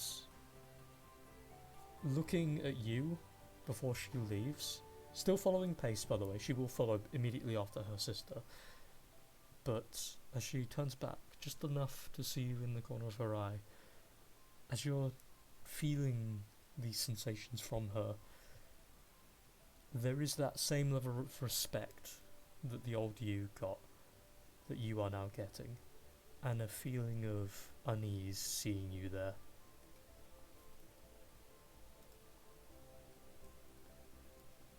As she leaves. Yep. Is there a way to push without injuring her so she knows? Yeah, you can push. I It just want to doesn't. give. It doesn't do damage to totals.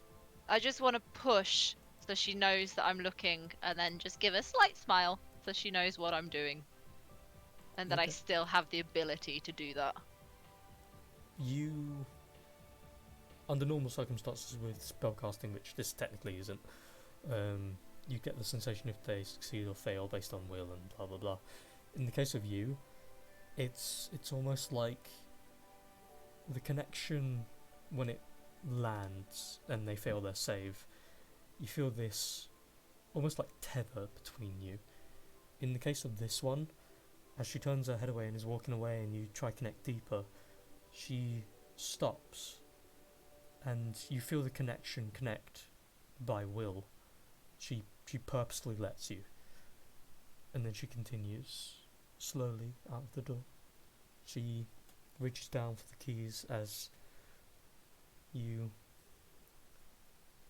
lean in a bit deeper. She wants to remove Ventress, but there is a lot of problems with doing that without having someone replace her. Someone has to sit on the throne, is the idea. If someone doesn't, the place will fall apart, and there will be no law and order. Okay. Okay, friendo.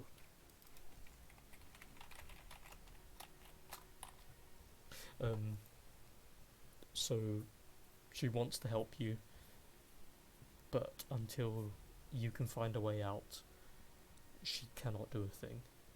In other words, she's willing to perform a coup with you, but the problem Nice. is there's a lot of problematic other people here that you'd have to convince as well. She herself, again, is not. She's not powerful. She's an elder vampire, but she's not enough to help you overthrow an entire keep of powerful She's thieves. only she's only going to throw a hat in the ring if she knows he's going to win. Pretty much. Okay. Fair. Well, shit. Actually, sorry, there is another. You also know that 3 of the 7 locks have been taken apart from Demise's cocoon. Okay. Final question: did they take all my shit off me when they locked me up? Yes, all but your sword, which is on your lap. Even like my belts and stuff that are strapped under my clothes. Anything that you would have had on you that wasn't normal clothes, and your sword. Fuck. Damn it. They've even taken your earrings, your bone mask. That is rude. Yep, they didn't want you to have a goddamn thing. Can I sense the gem? You mean the crush? My gem. My crushed baby gem that is hidden in a pouch under my clothes. You cannot. Fuck. Okay. Well, good luck, guys, getting me out. I'm gonna sit here and wait for you. It's Cause gonna go fine. I can't actually do anything. I'm strapped to a chair. Like a You'll crazy figure it out. person. I'll try to persuade my pseudo son that I love him more than Trafalgar. It's fine.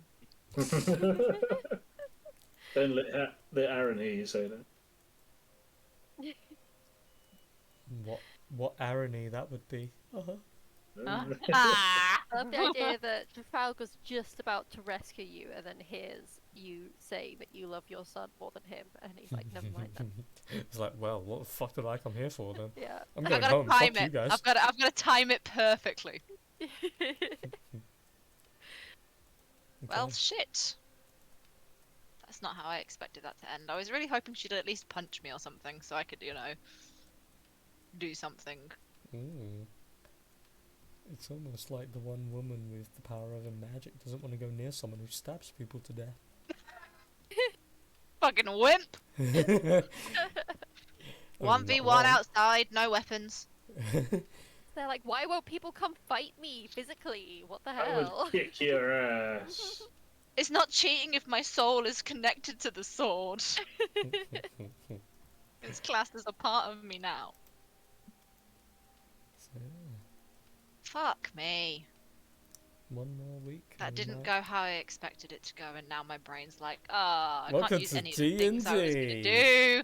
I had loads of stuff D&D. planned out that I could do, and now I can't. Nothing goes the way you expected. Right, it's time to go over every note I've ever made on Vantress. A Well- micromanager. All I can say is you were once given a piece of advice on how to defeat her.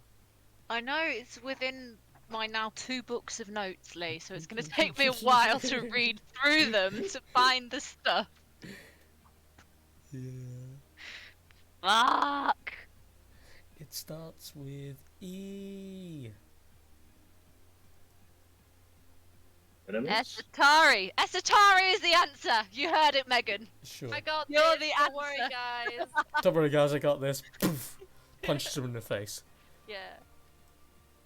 Doesn't Engagement. expect it to come Sure. Engagement, Brewin, take one for the team. Marry Vantress. in. Mary Vantress, become the king of Yornima, divorce her, Mhm. kick her out. You know. I know, don't kick her out. Don't divorce her. Murder her, please. Or make her a slave. She's already a slave to the memory of a fucking dead woman, so... Technically, she's a slave to the memory of 2 dead women, which is not a Mm. situation anyone expects to be in. Does anyone have any inspiration question? No, I only have the one Yeah. inspiration, and I am saving that shit. Cool. When my fucking pseudo-son punches me dead again. I used mine already. So. It is. If Did you tides. say when or in case he punches you dead? I'm... Column B. God, Fucking. I've color coded for Legion and I've color coded for Ishii, but I haven't color coded for Vantress. So now I'm gonna have to go back through my book and color code for Vantress. It's kind of funny how that parallels how she wasn't that like important in I your know. memories. You I need the know. colour code. I know. She's not. But like Horace is like, I don't care about Vantress. I need to find Legion so I can get Ishii back. Legion, Legion, Legion, and Vantress is just like, hello, I'm Yeah. here. Notice me. You're not important to me, Vantress. Have you actually? I've shown you the map, haven't I, Rachel? Yes, you have. Good. I am also going to beddy buys. Okay. On my tea. Well, Lee, just to give you a heads up. Yes. Night. No. I have uploaded your token. Nice. I mean, to be fair, at Yeah. that point, it's pretty much. Actually, I might have to edit it and put the stuff. Oh, just blurred it. Oh no. The hint on how to destroy Vantress is in the stuff that I haven't written up yet. So. Yes, it is. Oh, that's gonna be my mission. What am I on? Wait, where's YouTube? What fucking session am I on in my notes? Why? Why? Why? Delilah. Okay, 1, 2, 3, 4, 5, 6, 7, 8, 9, 10, 11, 12, 13, 14, 15, 16, 17, 18, 19, 20. 20 videos to go through. Good 3, luck.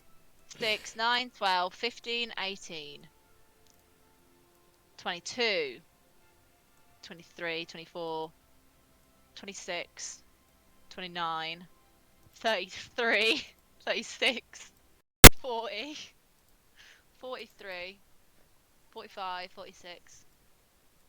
Jesus fucking Christ, 49. Good luck. I've got about 53 hours of VOD to go through. Thank God it's got an auto transcript system on YouTube, because I'm just going to download all the transcripts and I'm going to pick the important information out of the transcript, because I can't listen to 53 hours of content I mean, unless I do it at double speed, and then that makes it what, What 25 hours? And 25 hours, if I do it, wait, we've got a week. 25 divided by 7, what's that? 5 by it's 7. As long as I do approximately 3 hours of transcription a day, I'll be up to scratch by next session. at least it's not 6 hours. But I've got the weekend.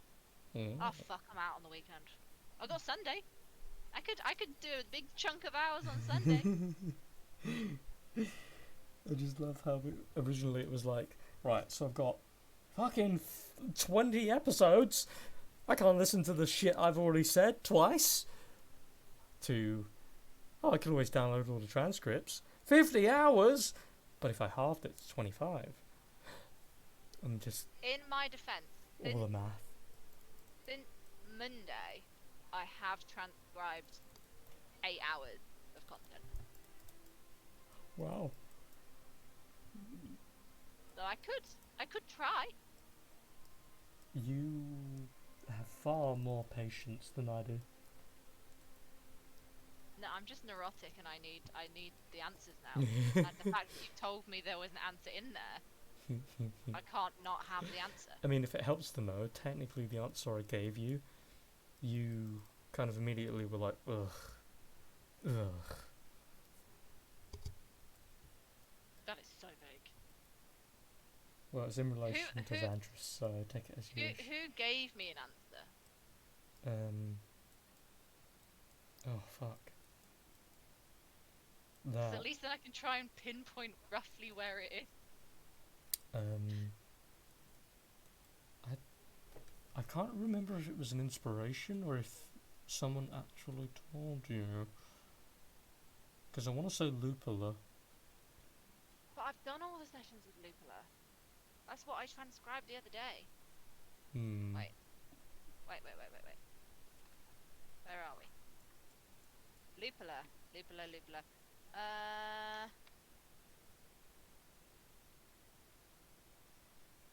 Vantress only worked with them because she saw them as children of the future of the light. Something corrupted her. Vantress wanted the gem. Keep the gems from Vantress. Then I got distracted talking about cinnamon buns. What? Did I ask? I must have asked this in an inspiration thingy. I think so. No, you talked. Well, for the sake of... God damn it. I'll find it. I'm going to download all the transcripts and then I'm going to do Control F Vantress. Oh no, I can't do that because the transcript won't pick up Vantress. It's not a real word. Wouldn't it still be part of the transcript though? Yeah, it's But it's based on your speech, so it picks up words that they know. So like Vantress is often in the transcript as mattress because it's the nearest word it's got to Vantress. Be careful of the mattress! Wait, I've gone back to this session on Google just to see if I can find that Okay, I asked all my questions last time, blah blah blah blah, talking about cinnamon buns. What's your favourite number, Megan? What? There's you saying end of session. Any questions? We all said no. I'm gonna go to bed while you guys do this. Okay. Yeah. Have a good night, guys. Bye. Good night. Jesus fucking Christ. Okay, I hear Connor talking, but I don't know where from. Wait. That's me talking about messaging you about Vantress in the middle of the night. But it's not the correct Vantress bit. Well, if you want, since it was from an inspiration, I'm pretty sure. I can just tell you again if you want. Yeah, and then I'll just pretend I found it in my notes. It makes me look really cool. I really hope nobody's watching the end of this. If you're watching, guys, just close your ears for a second. Yeah, we're not going to talk about the thing Nope, that I just definitely said. not. We're going to talk Aaron, talk if you're about. listening, just don't say anything, or I'll be real mean to Trafalgar. I mean, is there really? I mean, I already am. Okay. So, it's not the specific same statement I made, but I'm going to make it at least a little bit more on point. The way to beat her is with her familiarity to the odd Lycoris. It's pulling her in. Threats and hatred and all that shit. It's not going to do a thing. She'll take it. It will annoy her. But she will just give you threats in return, and at the minute she's at a position of power, obviously this is unrelated to the inspiration thing, this is just clearly what it is, she will use everything in her power if it means getting the old Lycoris back, because she believes that person, regardless of how she felt, should be back in Penumbra Keep. So, if you want any chance of ever escaping this without fighting and without chancing someone dying, you have to play on her envy of the person that Lycoris was. Specifically the envy word. I mean, I had that written down. I was gonna talk about how like she was so studious and she could have been so great. and then I was kind of relying on what's his face being there. I was relying on Talus being there. So I was gonna use the whole Talus is her weakness. Maybe she's more like old Lycoris than she thinks because she's so attached to this person that she killed still. And then play it that way, but then he wasn't in the fucking room. All of my notes were based on him being in the room. Fuck. I wonder why. I had it all planned out. You ruined it. You scuppered my plan. I wonder why he wasn't in the room. Because Lantern is a mean poopy head. You should have said that to her. That would have really got her. You're such a poopy head. You're a poopy head, and she's just like, "Oh, how dare you!" And then immediately opens the door. Is like, "Fuck you! I never liked you anyway." Yeah, it was gonna be a load of like fake flattery on how great she used to be and how she was the only one that stuck around even after Talus got killed and all of that shit. And I was really gonna play on it in the hope that it's either softened her enough or it softened Talus enough to actually do what she wanted. But I'm gonna try that next time. I'm like, Yeah. bring me Talus. Bring me the boy.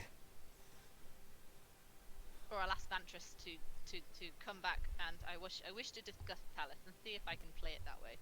But now I'm paranoid what Megan said, that I'm gonna like Trafalgar's gonna walk in and be like, oh fuck, she's gonna turn back into old vampire like Boris, better kill her. And then it's just history repeating itself again.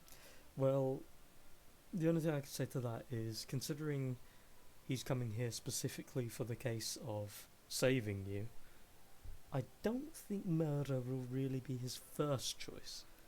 Yeah, but he's like super. He doesn't like the old Lycoris, so. Right, I have to go to the toilet, and I'm going to end stream and disappear and probably go to bed. Yes, I'm gonna just rethink all of my life choices. All of yours and your characters. Yeah. I'm glad. Don't be surprised if you get a message on like Oh, Saturday at 2 a.m. where I'm like, I just need to know. I just need to know. What shoes are they wearing? How many toes do they have? I need to know. I'm going to have to fucking strategize this. I really feel like every time we talk about any mischief that you want to get up to, that one day you are actually going to be like, yes, so how many guards were there? And I'll be like, oh, there's 5. And then you're like, yes, good. And how many faces do they all have? I'll be like, 5? A total of 5? You'll be like, yes, good.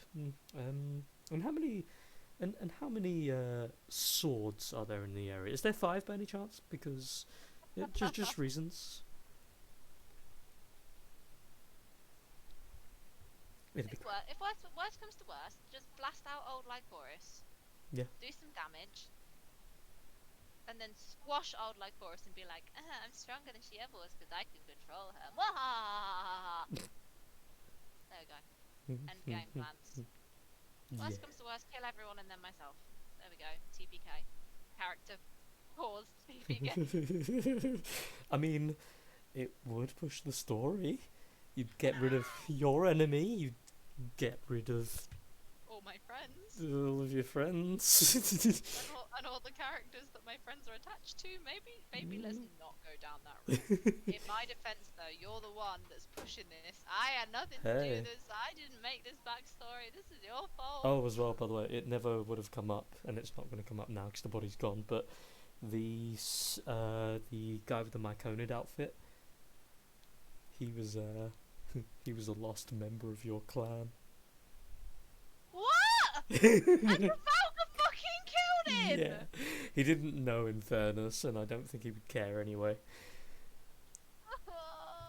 On his person, he had a couple of old, like hand painted images of the clan symbol, as well as a couple of members of the troop that he was with that were scouts, and they were the people that got thrown in the tunnel by the Myconids' home. And that's body has been turned to ash. So we're already Mm. getting pictures. And all of his allies that came with him have been turned into mushroom babies and died. Oh great. Yeah. Wow, that's a positive end to today. Yeah, your friend killed someone to help your allies, but didn't realise he was one of your technically family, air quotes. Would he have recognised Lycoris? Maybe. Oh, that makes it worse. Well, that gives me more brain juice. I actually did have plans for him as well, which is a shame. God damn it. Last session, that's what happened for Trafalgar to get his passage. He literally sent me a message saying, "Can I slit this guy's throat? His back's turned to me, right?" And I was like, "Oh my god, you bitch!" You fucking savage. Yes, and As because soon as you said there's a body on the floor, I was like, oh, he fucking did it. I just fucking know what he did. he I said to him, because he doesn't know your intention, it's an advantage, and because you're going literally straight for the throat, it's a critical, because he's unaware. Excuse you. Yes, it was quite underhand of him. You are Good boy. correct, Haley. And yeah, he rolled crazy damage and went way over his health, so he got killed immediately. It was Well, great. fuck that plot hook, I guess. Yeah, it's not the first time that's happened either, and specifically him, like Trafalgar killing one of my plot points. I'm just there like, oh well, I had a thing. It's gone now. Oh, Oh, God. what a fun night. Okay. It was good. I like the trauma tunnel. Hmm. Should do that more often. Everyone just goes back and forth. It's like, hey, I found this pig. Can I sacrifice it and go through again? I'm real busy. This time I just brought you someone's arm. Save you the time. I don't even know whose it is. I just found it. Here you go. Be on first person terms, but like, oh, you're right, Savash. Just here. Got you another leg. How you doing? How's the wife? He's just there, like his one little arm is like a little nub, kind of like Deadpool with his legs, and he's just there like, oh, that's not gonna be fine. I'll give you this one. He chops off his own leg. It's like, go on. You become like Not bros. because I like you. Mhm. Okay, we should actually go now. Yes. It's like fucking 20 past 10. 20 past 10.